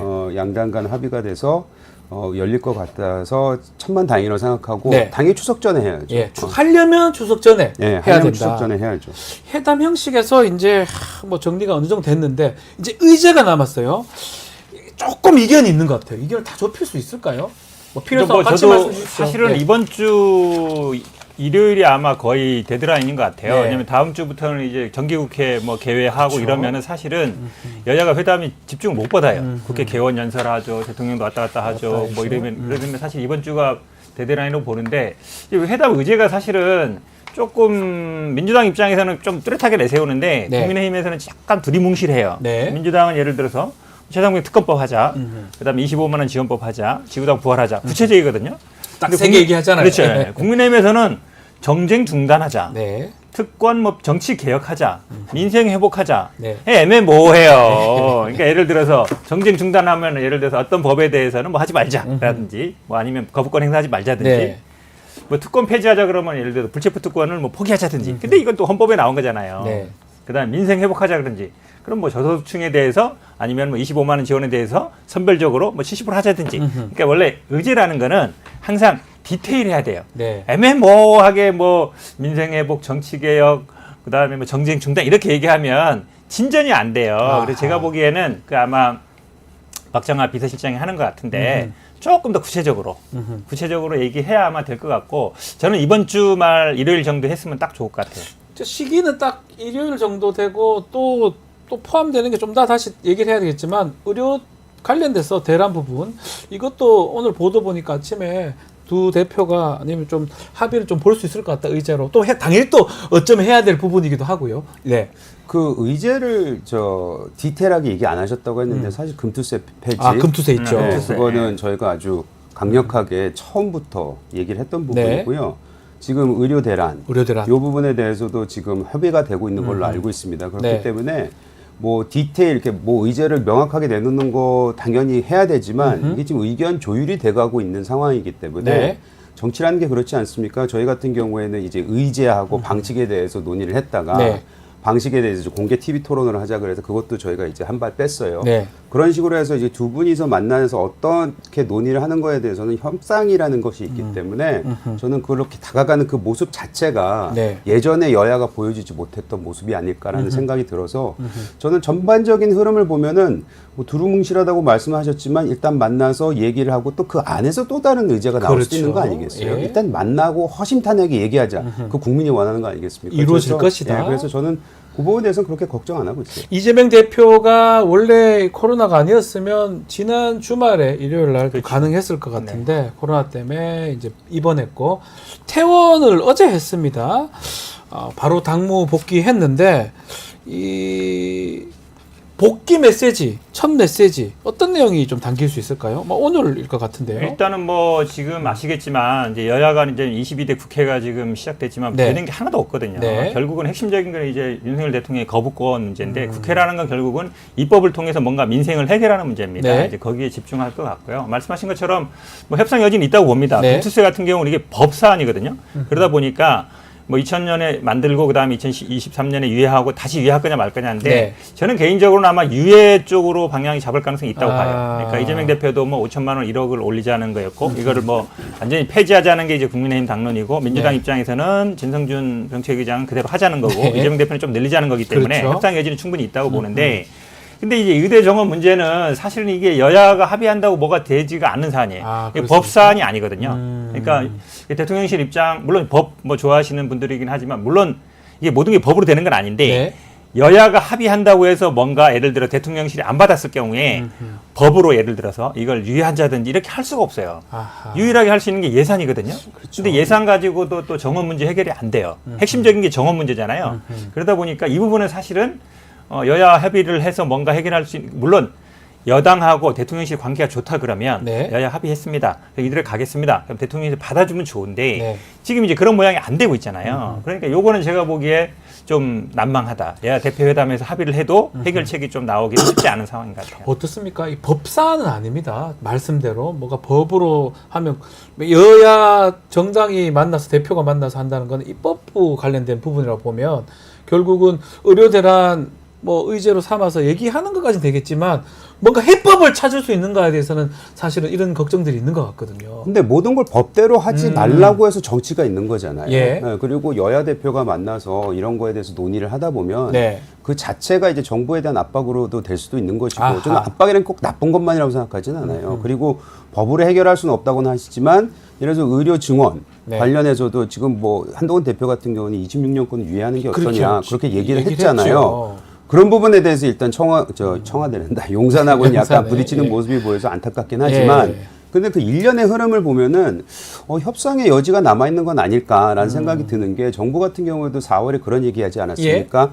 그 의료계에서 통일된 대안을 가지고 나면 논의해보겠다. 얘기해보겠다. 근데 예. 그것마저도 요즘에 철회한 걸로 알고 있어요. 그렇죠. 그래서 일단은 예. 의료계 의사들을 지금 현재 이 대화의 장으로 끌어내려는 그런 노력을 하고 있는 것 같아서 아까도 말씀드렸지만 모든 게 다 대화가 네. 양 끝에서 시작을 해서 조금씩 가운데로 오고 있는 모습을 보이고 있는 것 같아서 요번에 여야 대표가 만나서 의료 대란에 대한 의료 위기에 대해서 의미 있는 얘기가 나오고 그 대안이 나온다고 제안이 나온다면은 정부도 그걸 가지고 그냥 무조건 안 된다라고 얘기하기 힘들 것 같고 네.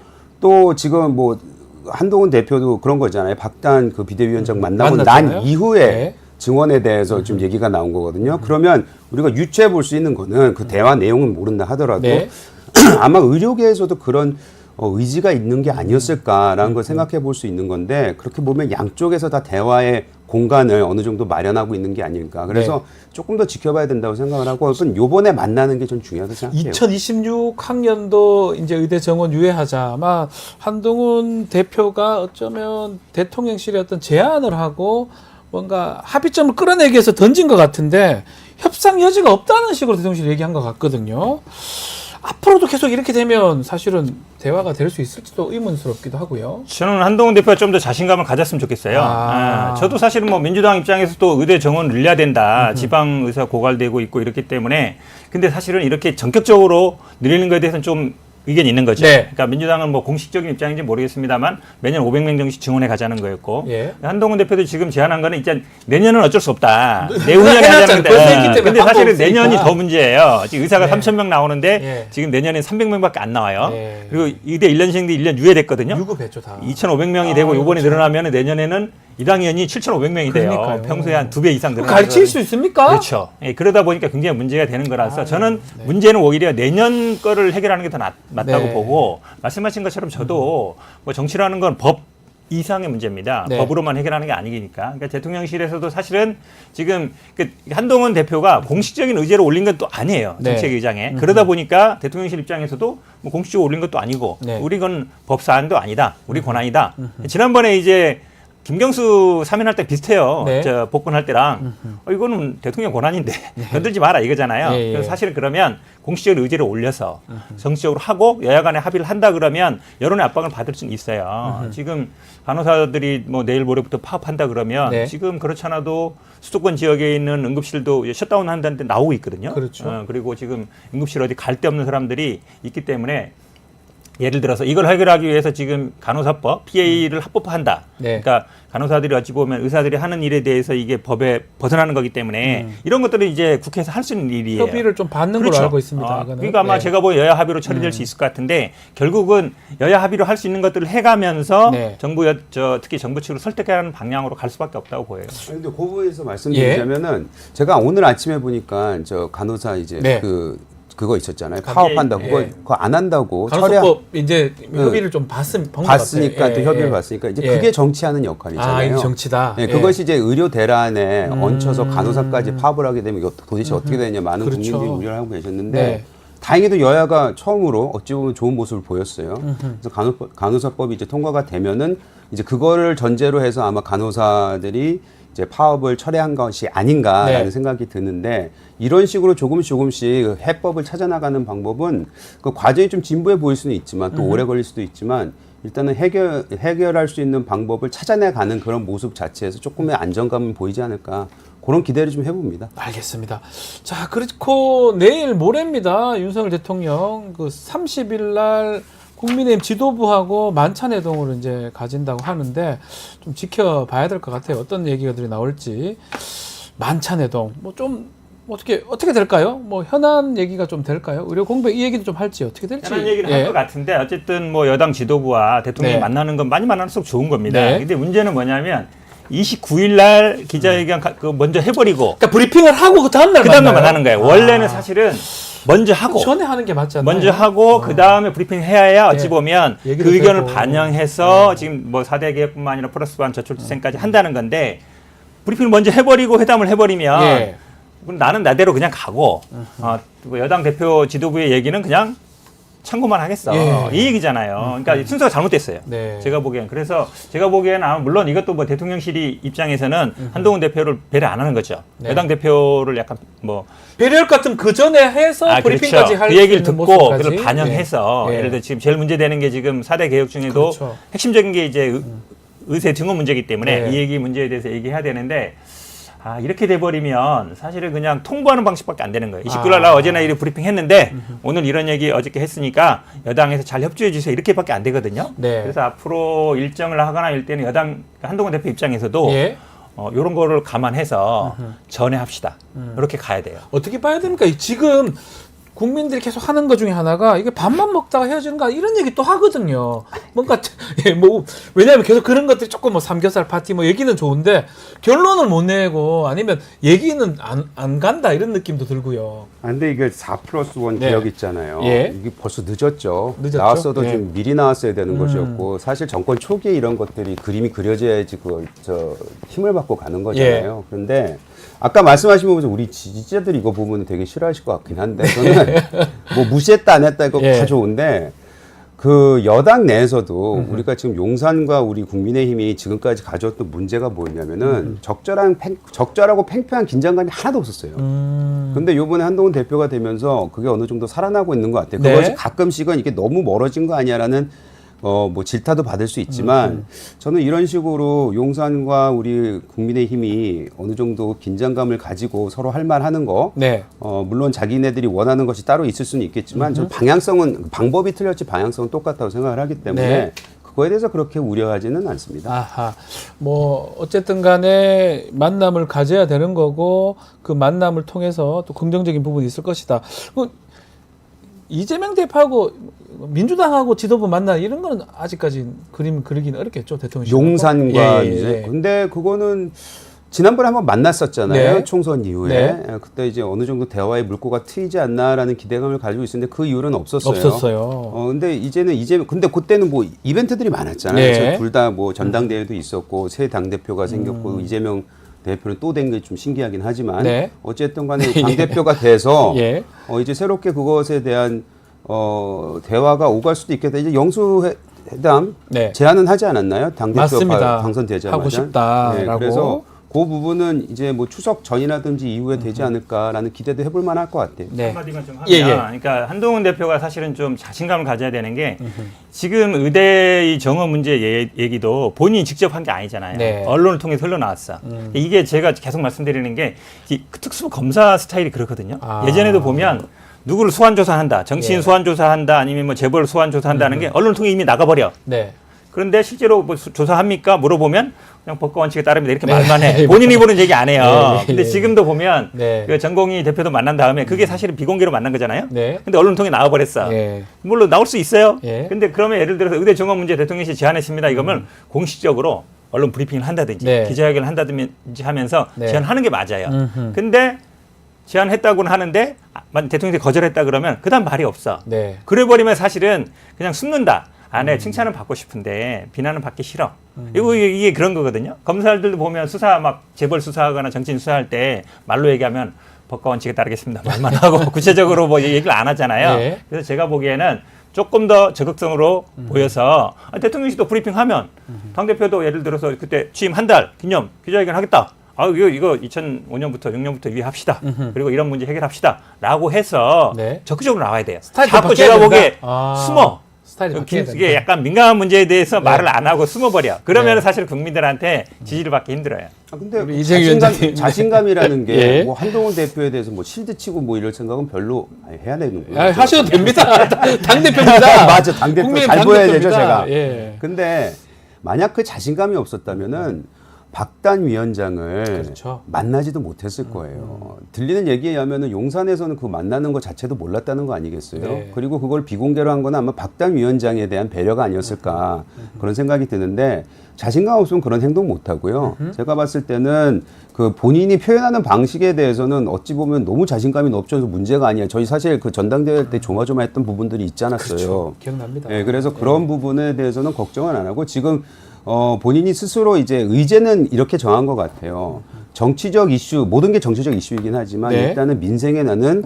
올인을 하겠다. 그래서 아까 금투세 폐지 법안들뿐만 아니고 지금 의료 대란에 대해서도 얘기가 나오고 있고 등등. 네. 일단은 민생 법안에 자기는 올인을 하겠다라는 그 의제를 선정을 한 것 같습니다. 그래서 그 부분은 좀 더 지켜봐야 될 것 같아요. 금투세 얘기 조금만 더 해보면 금투세는 민주당은 입장이 좀 정리됐습니까? 아니면 계속적으로 좀 당내 이견들이 있는 겁니까? 아직 안 된 거죠. 아. 정책위 의장 진성주 정책위 의장 그대로 간다. 끝까지 가겠다는 내년 어쨌든 내년 것 1일부터 같고요. 시행이 또 정책위 된다는 거고. 의장으로 연임을 하고 있는 그렇죠. 상황이고요. 그러니까 뭐 이재명 대표도 사실은 네. 약간 증액 가자 5천만 원 네. 1억 정도인데 아까 말씀드린 것처럼 이것도 논의 충분히 가능하다고 봐요. 왜냐하면 이게 지금 기본적으로 이제 선진국은 부과를 하고 있어요. 네. 근데 우리는 지금 선진국 시장에 못 들어가고 있잖아요. 네. 중증 시장이기 때문에 이게 했을 때 사실은 이게 뭐 부자 증세나 이런 것도 있지만 이걸 시행했을 때 혹시 외국인 투자자라든지 이런 게 떠나지 않겠냐. 그렇죠. 그렇지 않아도 지금 미국 증시는 굉장히 잘 나가고 있는데 우리나라 증시는 계속 이제 안 좋고 있거든요. 큰 손들이 확 빠질 수도 있는 저도 거잖아요. 개인적으로는 이것 때문에 증시가 뭐 오르지 않는다고 생각하지 않는데 예. 만약에 시행됐을 때 증시가 폭락 가능성이 있다고 보여요. 네. 그렇다 보면 유예 가능성이 있다고 보여서 충분히 논의 가능하다고 보는데 저는 이제 아까 말씀드린 게 이런 거예요. 그러니까 지금 최상병 특검법 문제도 네. 한동훈 대표가 다 알잖아요. 말을 바꿨잖아요. 처음에는 뭐 내가 제3자 특검법 발의하겠다. 네. 공수처 수사에 관계없이 하겠다라고 했단 말이에요. 근데 지금은 왜 내가 발의해야 되느냐. 네. 공수처 수사 지켜보는 것도 일리가 있다. 이렇게 네. 얘기하기 때문에 그거에 대해서 그럼 분명하게 어떻게 하겠다고 보여야 되는데 이게 사실은 민주당 입장에서는 제일 중요한 문제잖아요. 네. 그럼 여러 가지 의제가 있는데 요거에 대해서 자기 입장을 정해야 돼.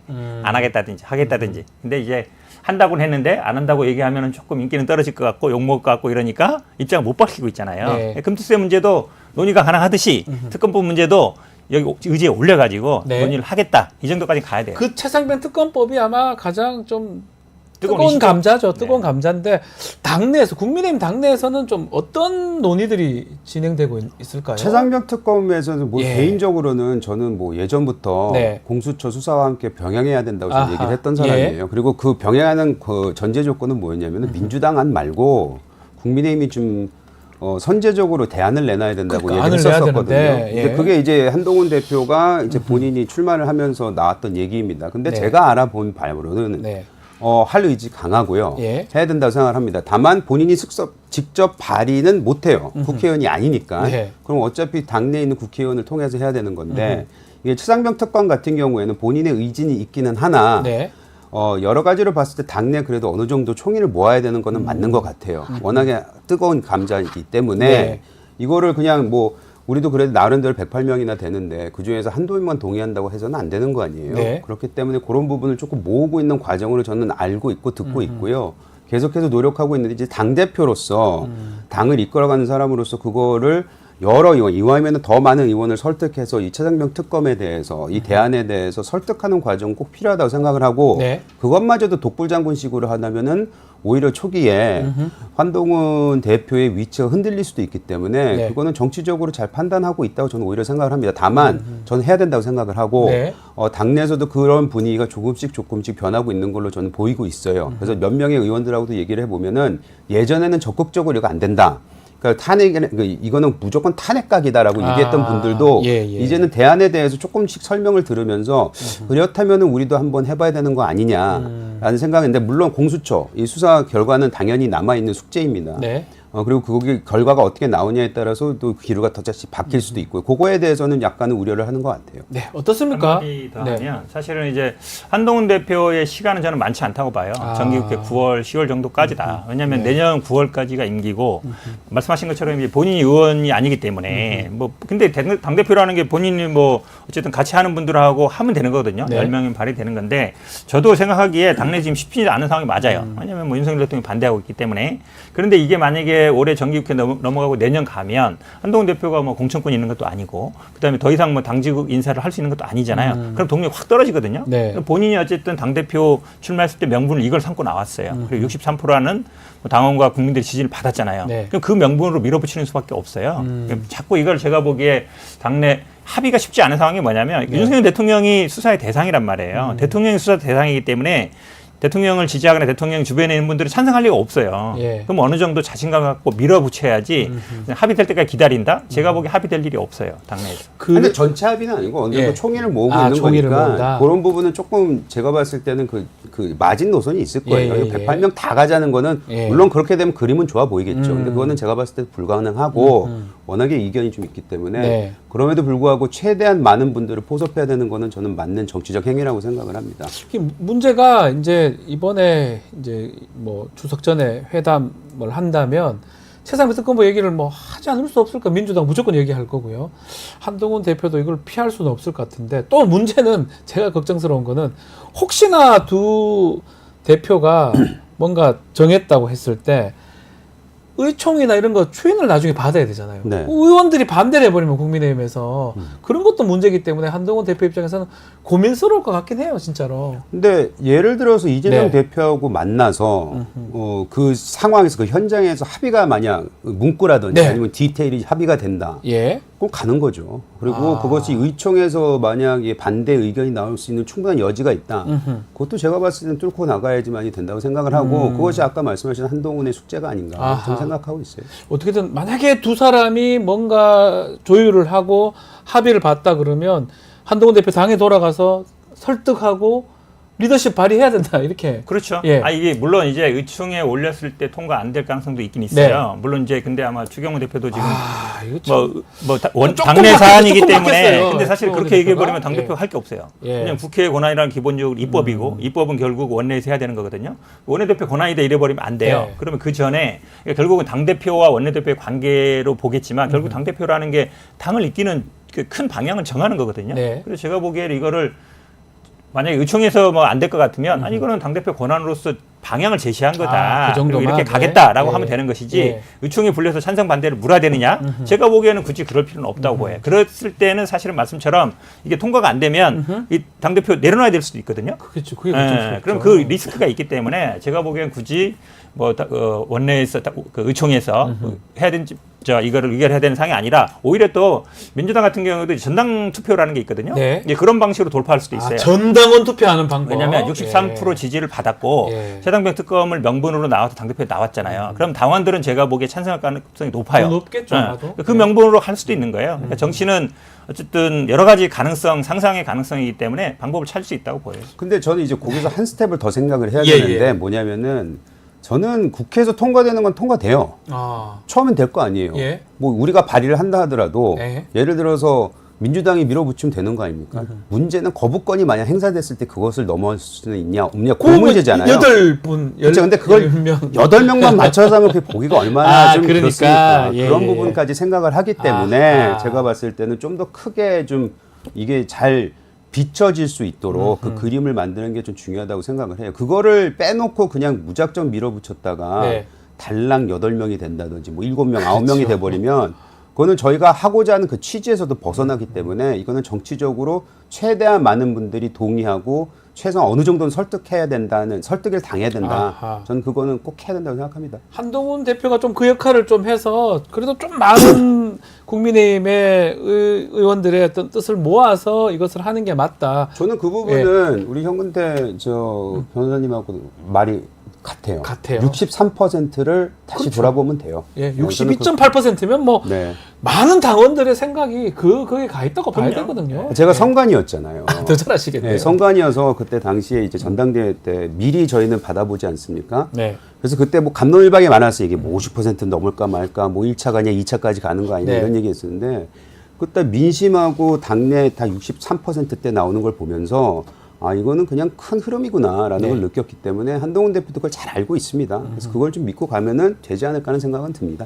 알겠습니다. 현안이 많습니다. 아마 많은 국민들이 어쨌든 간에 두 대표가 여야 대표가 좀 빨리 만나가지고 추석 전에 만나서 여러 가지 좀 진지한 대화를 나눠서 또 국민들한테 좀 좋은 소식들 전해주면 좋겠다 이런 생각을 하고 있을 것 같습니다. 자, 오늘 이슈 화합 여기서 마무리하겠습니다. 현근택 전 부원장 또 이재영 전 의원 함께한 이슈 화합 오늘 감사합니다. 감사합니다. 네. 자, 내일 방송 소개해드리겠습니다. 자, 내일은 한 주간의 민심을 살펴보는 쇼미더 민심 준비되어 있고요. 또 김필성, 또 신유진 변호사의 이슈 화합도, 이슈 삼합도 준비되어 있습니다. 내일도 많은 시청 부탁드리고요. 2부는 뉴스 인사 프라임입니다. 더 재밌고 은밀한 이야기 지금부터 시작되니까요. 어디 가지 마시고 조금만 기다려 주십시오.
한 발 더 들어가는 고품격 세대남 뉴스 인사 프라임 시작하겠습니다. 자, 매주 수요일 정치 뉴스를 유쾌하게 배달하는 정치 배민 시간입니다. 오늘도 배종찬 인사이트 K 소장, 이상민 PD 두 분 나오셨습니다. 안녕하십니까? 안녕하십니까? 네, 안녕하십니까? 네. 행복하시죠? 행복하죠. 네. 뭐 행복이라는 게 달리 있는 게 아닌 것 같아요. 사실 뭐 이게 정치 생각하고 사회 생각하고 네. 돈벌이 생각하고 이러면 뭐 암담하고 그냥 다 내려놓고 아 오늘도 토마토 가서 토마토니까 토마토가 왜 안 줘요 근데 뭐 이상한 소리 하지 마시고 아, 뉴스 네네. 토마토, 뉴스 네네. 토마토, 뉴스 토마토 얘기는. 행복합니다. 네, 뉴스 토마토고요. 우리 이상민 PD는 행복하지가 않아요. 대구 경북 통합이 무산됐는데 무슨 행복합니까? 같은 대구 경북 사람으로서 그 한탄스럽지도 않아요. 저는 경북 고향이고 우리가 남이가 죄송합니다. 예. 참 참. 의도하지 않았는데 촥 바로 그러니까. 해주시네요. 네. 언해피. 은혜피. 예. 행복하게 사십시오. 참. 예. 돈워리, 네, 돈워리, 돈워리. 비해피, 돈워리 비해피. 돈워리, 돈 없어. 보험광고 아이가. 돈 없어. 워리. 소몰이야. 알겠습니다. 자, 본격적인 이야기 좀 해보겠습니다. 당 대표가 되면 공수처 수사도 수사지만 별개로 제3자 추천 특검 발의하겠다라고 하는데 이거를 지금 공약을 했는데 아직까지 못 하고 있으니까 민주당에서 계속 압박을 좀 가고 있습니다. 그렇죠. 빨리 해라. 뭐 하냐? 이거 어떻게 봐야 됩니까? 그러니까 뭐 이제 일부 보도에서는 네.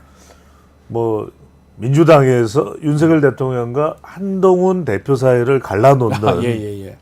자꾸 이제 재촉을 하는 거죠. 일종의 압박책 아니냐 이렇게 생각하는데 뭐 근데 정치권에서는 그런 일이 있을 수가 있죠. 근데 네. 두 번째는 뭐냐면 참 이게 한동훈 대표는 가장 앞으로도 본인의 정치 운명에 가장 크게 영향을 줄 수 있는 게 이게 제3자 추천 아니에요. 맞습니다. 왜?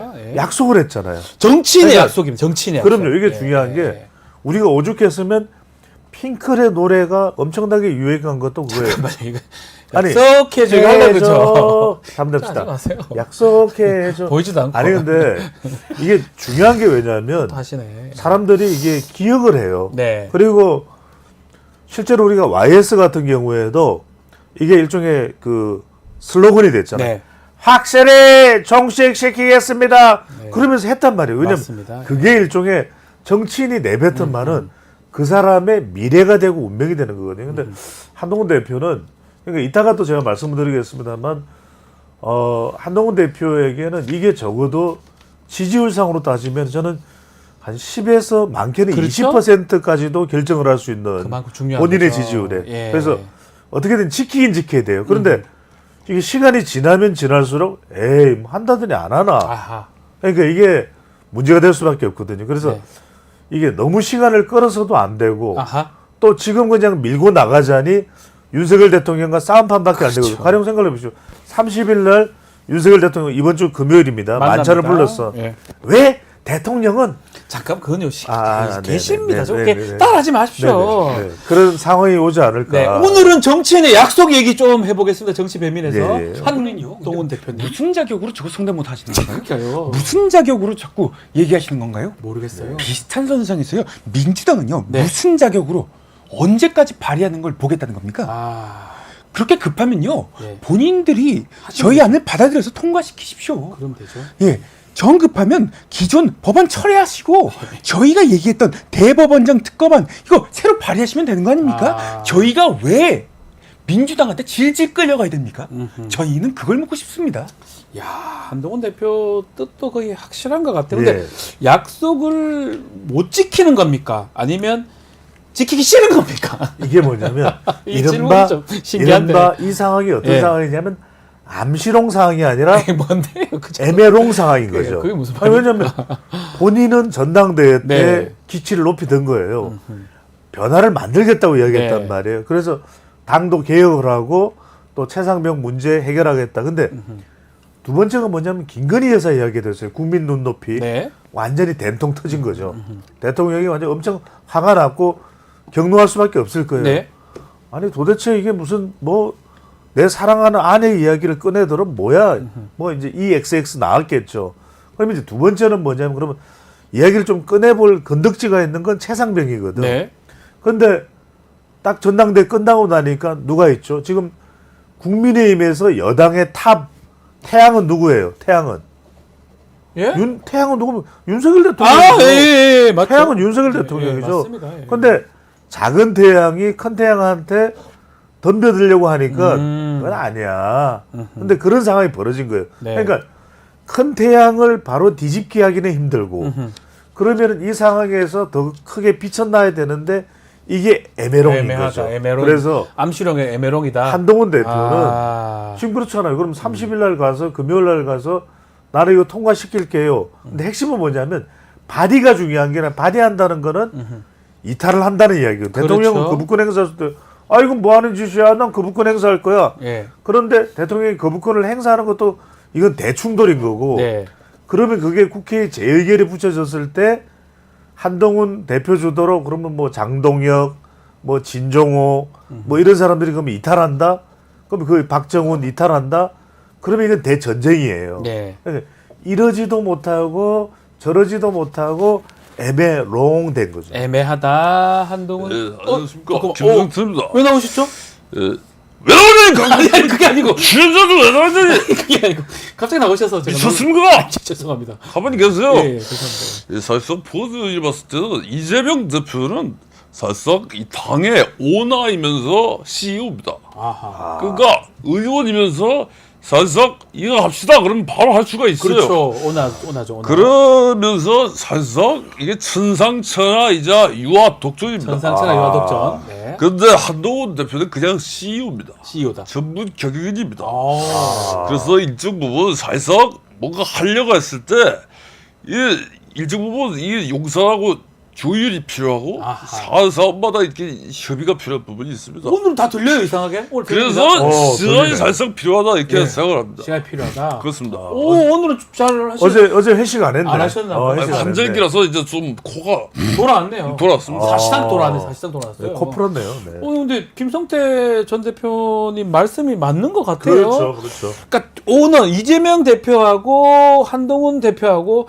입장 조금 차이가 있는 것 같고 이재명 대표 얘기 좀 해보면 이재명 예. 대표는 지난 총선 과정에서 뭐 선거제 바꾸겠다 이런 약속들 못 지켰잖아요. 그렇죠. 사과도 했는데 그렇죠. 이거 크게 논란 없이 지나갔다고 봐야 되거든요. 이건 어떻게 봐야 됩니까? 왜냐하면 선거에서 이겼으니까. 아. 졌다면 난리가 났겠죠. 아, 근데 그러네요. 압승을 해보면 대한민국은 예. 일단 이겨야 돼. 이기면 된다. 이기면은 네. 그 부분에 대해서는 일단은 넘어가요. 네네네네. 그러니까 이제 여기서 핵심은 그거고 두 번째는 그 대신에 이제 이재명 대표가 확고하게 이제 당은 이 절대적으로 이제 안정화된 거니까 네. 뭐 지금 이재명 대표에게 반기를 들 세력이나 사람은 거의 없잖아요. 민주당 내는 거의 없다고 없어 해야 보입니다. 되죠. 예. 최근에 나오는 뭐 신상김이나 이런 건 다 예. 보도용으로 이제 예. 나와서 이제 해석을 하고 방송용으로 하는 거고 네. 중요한 거는 이제 이럴 때일수록 이재명 대표 그러면 앞으로 어떻게 할 거냐. 네. 그러니까 준연동형으로 갈 거냐. 네, 그때 그겁니다. 아니면은 그냥 네. 이전대로 그냥 돌아갈 거냐. 병리평, 뭐 병리평으로 갈 등등, 거냐. 예. 이런 부분에 대해서 일단 이럴 때 중요한 것은 이재명 대표가 좀 더 연구한다는 의미. 아. 그런 의미에서 어떻게 하느냐. 민주연구원에다가 연구를 하시라. 아, 그리고 연구원에 또 하나가 보내라. 뭐냐면 예. 최근에 이제 이탄희 의원 같은 사람은 참 괜찮은 역량을 가지고 있는 사람이에요. 그렇죠. 이탄희 의원. 그러면서 이탄희 의원을 이제 지금 회복이 됐다 그러죠. 예. 이재명 대표. 그러면 이탄희 의원도 한번 만나. 전 의원도 만나서 어허. 이 의원 좀 우리 당의 발전을 위해서 많은 아이디어를 좀 내줘요. 민주연구원 이런데 그렇죠. 말이죠. 그렇죠. 그러면은 오히려 이재명 대표의 위상은 더 올라가요. 그러니까 이탄희 전 의원이 비례대표 이거 지금 관련해서 그렇죠. 가장 주장을 많이 그래서 제가 했어요. 드리는 말씀. 의원직을 걸었던 그리고 사람이잖아요. 아이디어가 좋아. 그리고 사실 국회의원 있을 때도 한동훈 법무장관과 대적할 만한 조금 능력 면에서 네. 구체적인 법적인 이런 지식 면에서 경쟁할 만한 사람은 송파, 천재, 이탄희. 네. 그다음에 한동훈도 하여튼 뭐 머리 좋다 뭐 그런 이야기는 네. 여권 내에서는 했으니까 네. 그런 사람을 딱 오면은 이재명 대표의 외연이 이러면 더 늘어나요. 더 확장돼요. 네. 이재명 대표 얘기 한번 들어볼 수 예. 있나요? 기침 아직 아유, 아직 아유. 안 들어갔군요. 언제나 마스크를 좀 쓰시면 좋은데. 시비 거시는 겁니까? 아니. 뭐 의대 나왔습니까? 의대 아니에요. 이 법 정책교육과 나왔어요. 예. 어쨌든 뭐 분열은 패배의 원인입니다. 네. 예, 총구는 언제나 바깥을 이렇게 빵야 빵야 바깥을 향해야 됩니다. 네. 거학은 외부에 있습니다. 예, 우리는 예. 혁신하고 아하. 하나가 돼야 됩니다. 이 정신을 잊지 맙시다. 아 이재명 네. 대표님 맞습니다. 맞습니다. 아이고 그래도 빨리 또 나오셔서 좋습니다. 경제가 너무 예. 오목합니다. 네. 그래서 이 지역사랑 상품권 형식의 아. 이 민생지원금 이거 빨리 좀 대통령님 저 만나줬으면 좋겠는데 어떻게 하면 만날 수 있나요? 여기다가 방송에 얘기하면 됩니까? 얘기해도 안 먹을 것 같은데요. 예. 대통령이 방송 안 보십니까? 대통령이 좀 더 나오긴 나오는데. 대통령님 그럼 예. 구독과 좋아요 좀 눌러주세요. 네. 아니 슈퍼챗 좀 쏴주시. 아 지난번에도 압색 당할 수도 있고요. 슈퍼챗 얘기하니까 많은 분들이 해줬는데. 아니 압색은 당하더라도 예. 이거 슈퍼챗 좀 쏴주세요. 또 홍보를. 아니 이게 아니 대통령님 보수라도 선별적으로 슈퍼챗 쏴주십니까? 이재명 대표가 슈퍼챗 이야기를 하면 일단 여기서 효과가 있는 효과 거죠. 있습니다. 효과 있습니다. 네네. 자, 그 이재명 대표하고 한동훈 대표 두 분 나오셨는데 원래 회담은 지난 일요일에 하기로 했었는데 지금 말씀처럼 코로나 때문에 그렇죠. 늦어졌고 다만 생방송 부분은 한동훈 대표가 양보를 하고요. 예. 추석 전에 의제를 확정해서 할 것 같아요. 양당 대표의 해독에 대한 속내는 우리가 어떻게 보는 게 좋습니까? 속내는 뭐냐면은 일단 이재명 대표도 이제 민생을 해야 되고 얘기를 해야죠. 그다음에 한동훈 대표도 민생을 해야 되기 때문에 네. 만날 수밖에 없는 상황이다. 왜냐하면 윤석열 대통령 만나긴 힘들 거예요. 왜냐하면 윤석열 대통령도 보면은 지금 묘해요. 왜? 아니 한동훈 대표를 만나는 것도 좀 서로 조율도 하고 당정 협의를 하라는 의미에서 한동훈 대표, 윤석열 대통령 만남이 필요하다 그런 얘기를 많이 하거든요. 예. 근데 지금 4+1 개혁 브리핑은 언제입니까? 29일입니다. 목요일이에요. 전날이에요. 다 발표해 놓고 그럼 한동훈 대표를 만나버리면 이거죠. 다 발표해놓고 한동훈 대표 만나서는 한 대표 밀어줘. 이거 좀 중요한 거니까 한 대표가 적극적으로 주도하면서 좀 밀어붙여. 뭐 이거거든요. 네. 그러면은 한동훈 대표는 뭔가 자기 공간이 안 생겨요. 그런데 여기서 제가 제일 중요한 거는 뭐냐. 지금 한동훈 대표하고 이재명 대표하고 누가 더 급할 것 같아요? 한동훈 대표 급해 보입니다. 그러니까 한동훈 대표의 시계는 이렇게 갑니다. 제가. 근데 이재명 대표의 시계는 제가. 아니 왜 제가 이런 말씀을 드리냐면 예. 이재명 대표는 그렇게 급할 이유가 없어요. 금투세가 됐든 최상병 특검법이 됐든 아니면 25만 원이 됐든 간에. 그래서 저는 추석 전에 약속이기 때문에 이것도 약속이죠. 오늘 약속을 주제라고 네, 했으니까 정치인의 약속. 가능은 하겠지만 급한 사람은 지금 한동훈 대표이기 때문에 과연 어떤 걸 꺼내 들고 나올까. 뭔가 좀 성과가 있어야 한동훈 대표로서는 점수를 따면서 자기 공간을 윤석열 대통령 상황에서 이 우산이 있는 정치 상황에서 본인의 입지를 더 확대할 수 있는데 이게 핵심일 거예요. 자, 네. 정치인 약속 예, 대통령 나오셨어요? 안녕하십니까. 지금 예? 이럴 때가 아닙니다. 왜요? 이 카메라 다 빼. 왜? 조명 다 빼. 왜? 모니터 다 빼. 왜? 지금 아니 이거 재정 효율을 갖다가 해야지. 제가 여태까지 못했던 일을 찾았습니다. 드디어. 과감하게 돈을 줄여서 써야죠. PD 다 이거 다 한 명만 쓰고. PD 한 명밖에 다 없어요. 직원 다 직원 2명만 있으면 되잖아요, 여기는. 그리고 다 줄이세요. 왜 그런지 압니까? 왜요? 전 정부 때 또 그 얘기죠. 5년간 400조가 국가 채무가 늘어났습니다. 이건 안 됩니다. 다 빼 이거. 그리고 라면만 먹어요. 앞으로. 라면만 먹다니요. 이 소컵으로다가 이거. 아니, 지금 큰 사발 먹지 마. 누가 큰 사발 먹어? 문자가 밥 말아 들어왔는데 먹지 마. 문자가 들어왔어요. 이상민 다음 주부터 나오지 말래. 이건 안 되지고. 네. 아무튼 예, 예. 이 전 정부 때문에 이거 재정 부담이 늘어나면서 허리띠 다 졸라매세요. 네. 네. 이거 다 졸라매 이거. 아니 근데 외국 이빠이 매세요 이거. 외국 순방 나갈 때 돈이 엄청 나갔다고 그러던데. 그때 많이 썼는 것 같은데. 그래서 아무튼 기시다 형님 올 거니까 네. 이빠이 긴장하고 계세요. 아니, 일본 총리는 바뀐다 그러잖아요. 네. 어? 지금 정치인 약속 얘기를 하는데 대통령 나오셨으니까 이 대통령의 약속이 사실은 공정과 상식 아니었습니까? 근데 지금 보면 특검법 또 김건희 여사 명품 백 등등 이게 공정하고 상식에 맞는 약속을 안 지키시는 거 아닙니까? 그러니까 윤석열 대통령이 예. 가장 강조했던 게 사실은 공정과 상식이잖아요. 그렇죠. 그러니까 이제 특히 이제 공정 부분에 대한 기대감이 컸었어요. 왜냐하면은 뭐 검찰총장을 했던 데다가 그때마다 이야기했던 게 뭐예요? 굉장히 공정을 강조했잖아요. 그러니까요. 날 식물총장으로 만들지 마라.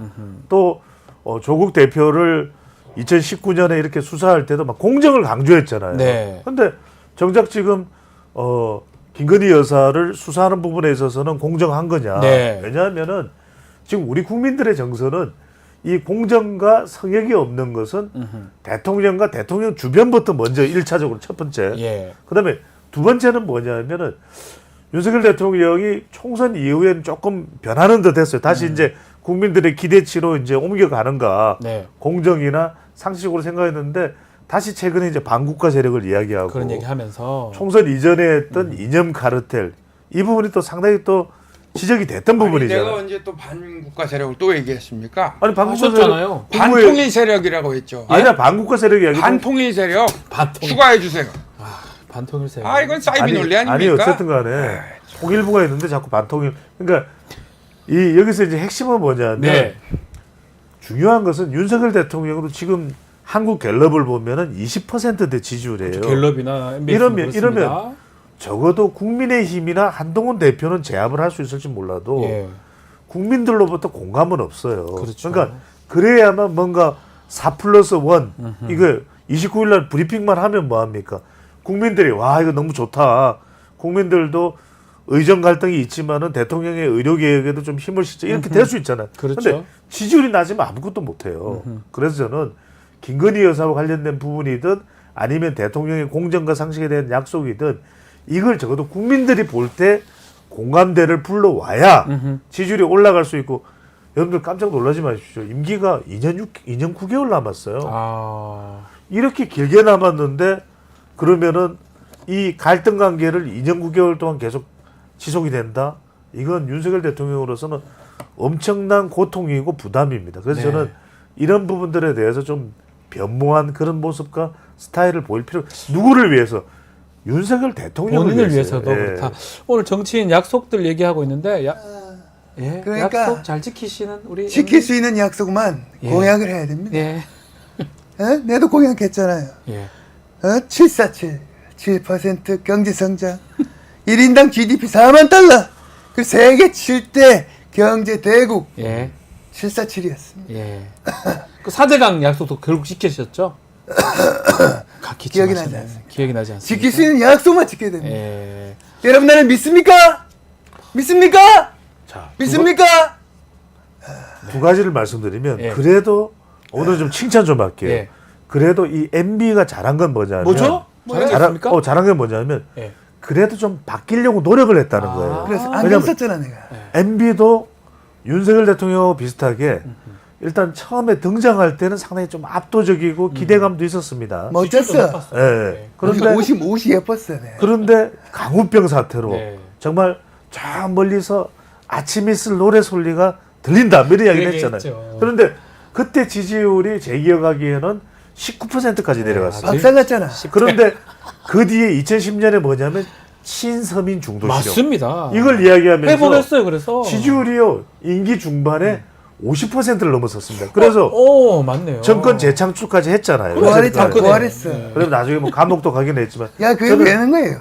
저는 이런 깜짝 부분에 놀랐네. 대해서는 사실은 이게 얼마든지 윤석열 대통령도 가능하다. 시도해 볼 수 있는 거다. 방해가는 얘기예요? 아니요. 대목- MB 대통령의 결말이 왜 그러는 거예요? 빵 드세요, 빵. 예. 빵 드세요. 나는 크림빵은 몹시 좋아합니다. 네.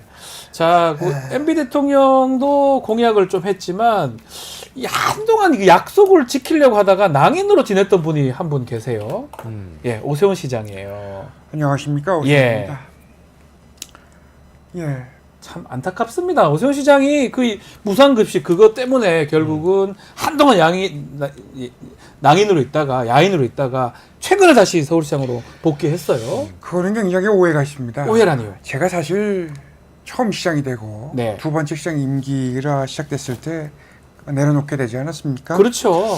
사실은 그때 기억이 나지 않으실 텐데요. 네. 그물망 복지라는 걸 처음에 시작했습니다. 어... 가로축 복지를 제가 주거복지, 생계복지, 교육복지, 의료복지 이렇게 두고 네. 세로복지를 제가 또 이렇게 두고 했는데 술 아닙니까? 그때 그건 굉장히 오해죠. 오해죠. 그리고 900만이 넘고 1000만에 오해죠. 육박하는 서울시민은 네, 농락하시는 행위 농락하신 아닙니까? 얘기. 아니요. 그렇게 곡학아세를 하고 침소봉대하는 행위는 배종찬 네네. 수장입니다. 저분 경기도민 아닌가요? 예. 고향은 경남인데. 어쨌든 그런 의지를 가지고 그물망 복지를 하는데 그 당시에 민주당이 3+1이다 하면서 무상복지를 하니까 제가 네. 강한 포부를 가지고 했는데 그게 잘 안 돼서 안 먹혔죠. 예. 10년간 백수가 됐습니다. 힘들었었죠. 예. 아니 제가 이 대목에서 이 말씀 드릴게요. 왜냐하면 제가 정확하게 기억하는 게 뭐냐면 제가 있었던 조사회사에서 리서치 컴퍼니에서 네.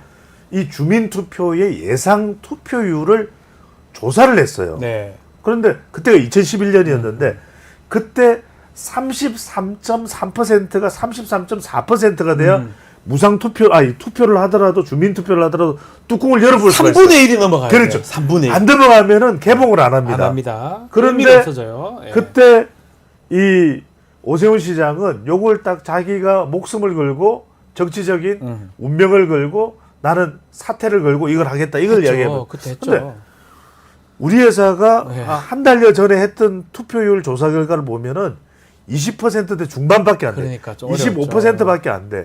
그런데 그 이후에 오세훈 시장이 10년 동안 정말 방랑자가 됐어요. 네. 낭인이 낭인 됐어요. 됐죠. 정치 낭인. 여기서 저는 무슨 말씀드리냐? 오세훈 시장한테 지금 중요한 게 어떤 결정적인 판단을 할 때는 자기 생각만 가지고는 안 된다. 이런 종합적인 시스템적인 판단을 했는데 왜냐하면은 그때 어느 정도나 무상급식이 중요했냐면은 네. 우리가 왜 선거 때만 되면은 지하철 연장 이야기를 많이 하잖아. 네. 지하철 연장 소리도 들어가 버려. 지하철 연장보다도 무상급식이다. 근데 지금 우리나라가 무상급식을 하면서 학교의 이 급식 수준에 대해서 굉장히 좋은 호평을 받고 네. 있거든요. 외국으로부터. 그래서 앞으로 오세훈 시장이 대선에 뛰어들든 어쨌든 간에 개인적인 판단을 하면 안 된다. 좀 객관적으로 그렇죠. 리더는 해라. 종합적인 돌아온 이후에는 예. 그걸 다 받아들이기로 하지 않았습니까? 네. 전면 후퇴 이런 거 맞습니다. 없었어요. 맞습니다. 예. 그렇게 저런 식으로 야당이 주장한 대로 받아들이실 필요 없고요. 네. 네, 아니, 저는 야당 주장이라고 하우상박식으로 다 이렇게 아하. 하고 있는데 저렇게 침소봉대에서 국가가세하면 안 되죠. 알겠습니다. 마음속에 태극기를 좀 심으시기 바랍니다. 아니 시장님은 뭐 이상민 크리에이터만 좋으신가 봐요. 그건 굉장히 오해죠. 오해죠. 900만이 넘고 1000만에 육박하는 우리 네. 서울시민 모두를 사랑하고 아니 있다. 오세훈 TV에 나가서 이상민 크리에이터가 그건 굉장히 아니, 오해입니다. 아. 치킨이 굉장히 맛있었다. 이렇게 네, 생각하고 알겠습니다. 있습니다. 우리 여론조사 최고 전문가 우리 배용수 예, 예. 소장 아닙니까? 이택수 씨 아닌가요? 네, 죄송합니다. 그것도 이택수 굉장히 오해죠. 여기에 안 김봉신, 나오니- 김봉신인가? 김봉신 네, 씨도 있고요. 네. 윤희용 대표도 있는데 네. 여기서는 배정 소장입니다. 두 분 중에는. 예. 네. 아쉽네요. 자, 요 차상병 특검법 어떻게 할지 컨설팅 한번 주십시오. 한동훈 대표한테. 저는 약속을 지킬 수밖에 없다. 왜냐하면 예.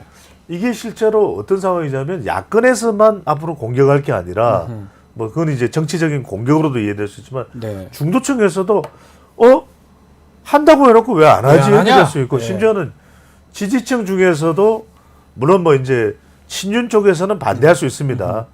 그러니까 구주류 쪽에서는 근데 신주류 쪽에서도 또 이거 보고 지지했는데 왜 안 해 이렇게 네. 할 수 있잖아요. 그래서 제가 짧게 컨설팅을 드리면 첫 번째 시기와 내용을 정해라. 네. 계속 미룰 수가 없습니다. 시기는 언제까지는 하겠다. 그렇죠. 무조건. 언제까지라는 거는 왜냐하면 일단은 시기를 바로 당장 내일 하겠다 이러면은 뭐 대통령실도 정말 뭐 동공지진이 올 거예요. 그렇죠. 그래서 뭐냐 적어도 이 문제에 대해서 민주당과 조율을 해서 적어도 또 대통령실 내부하고도 조율을 해서 늦어도 이게 조율되는 시점을 10월 말까지 박아서 네. 나는 하겠다.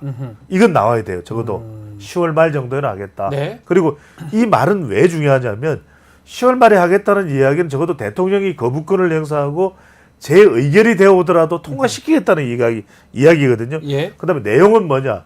민주당과 조율을 한 대로 뭐 독소조항 뺀다 그랬나요? 뭐 하여튼 간에 제3자 추천한 그다음에 추가적으로 뭐 조사 수사에 네. 포함이 돼야 되는 그거까지 내용 딱 시기 내용을 그렇죠. 얘기해라. 내용 딱 지금이라도. 정해가지고 저는 이야기해야 된다. 하겠다. 해야 된다. 그렇지 알겠습니다. 않으면 이게 만약에 이 해결 안 된 채로 해가 넘어가잖아요. 그러면은 한동훈 대표의 경쟁력 자체가 상당히 쪼그라들 가능성이 높아요. 네. 자, 이 배종수 소장도 좋지만 정치 원로들도 우리 한동훈 대표한테 좀 조언을 김종훈 위원장 네, 머리가 아이고. 조금 이마 네, 지금 아프다고 봐요. 8개 꼬맸다고 들었습니다. 네, 그렇기 때문에 예.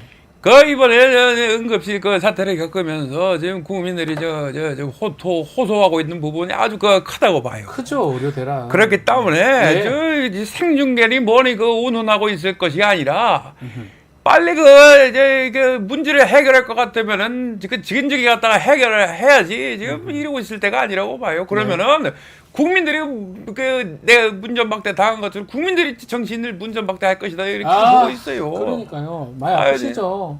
놀리는 거야? 아니. 아이고 호해줘 빨리. 아이고 더 아프다고 봐요. 아유. 예.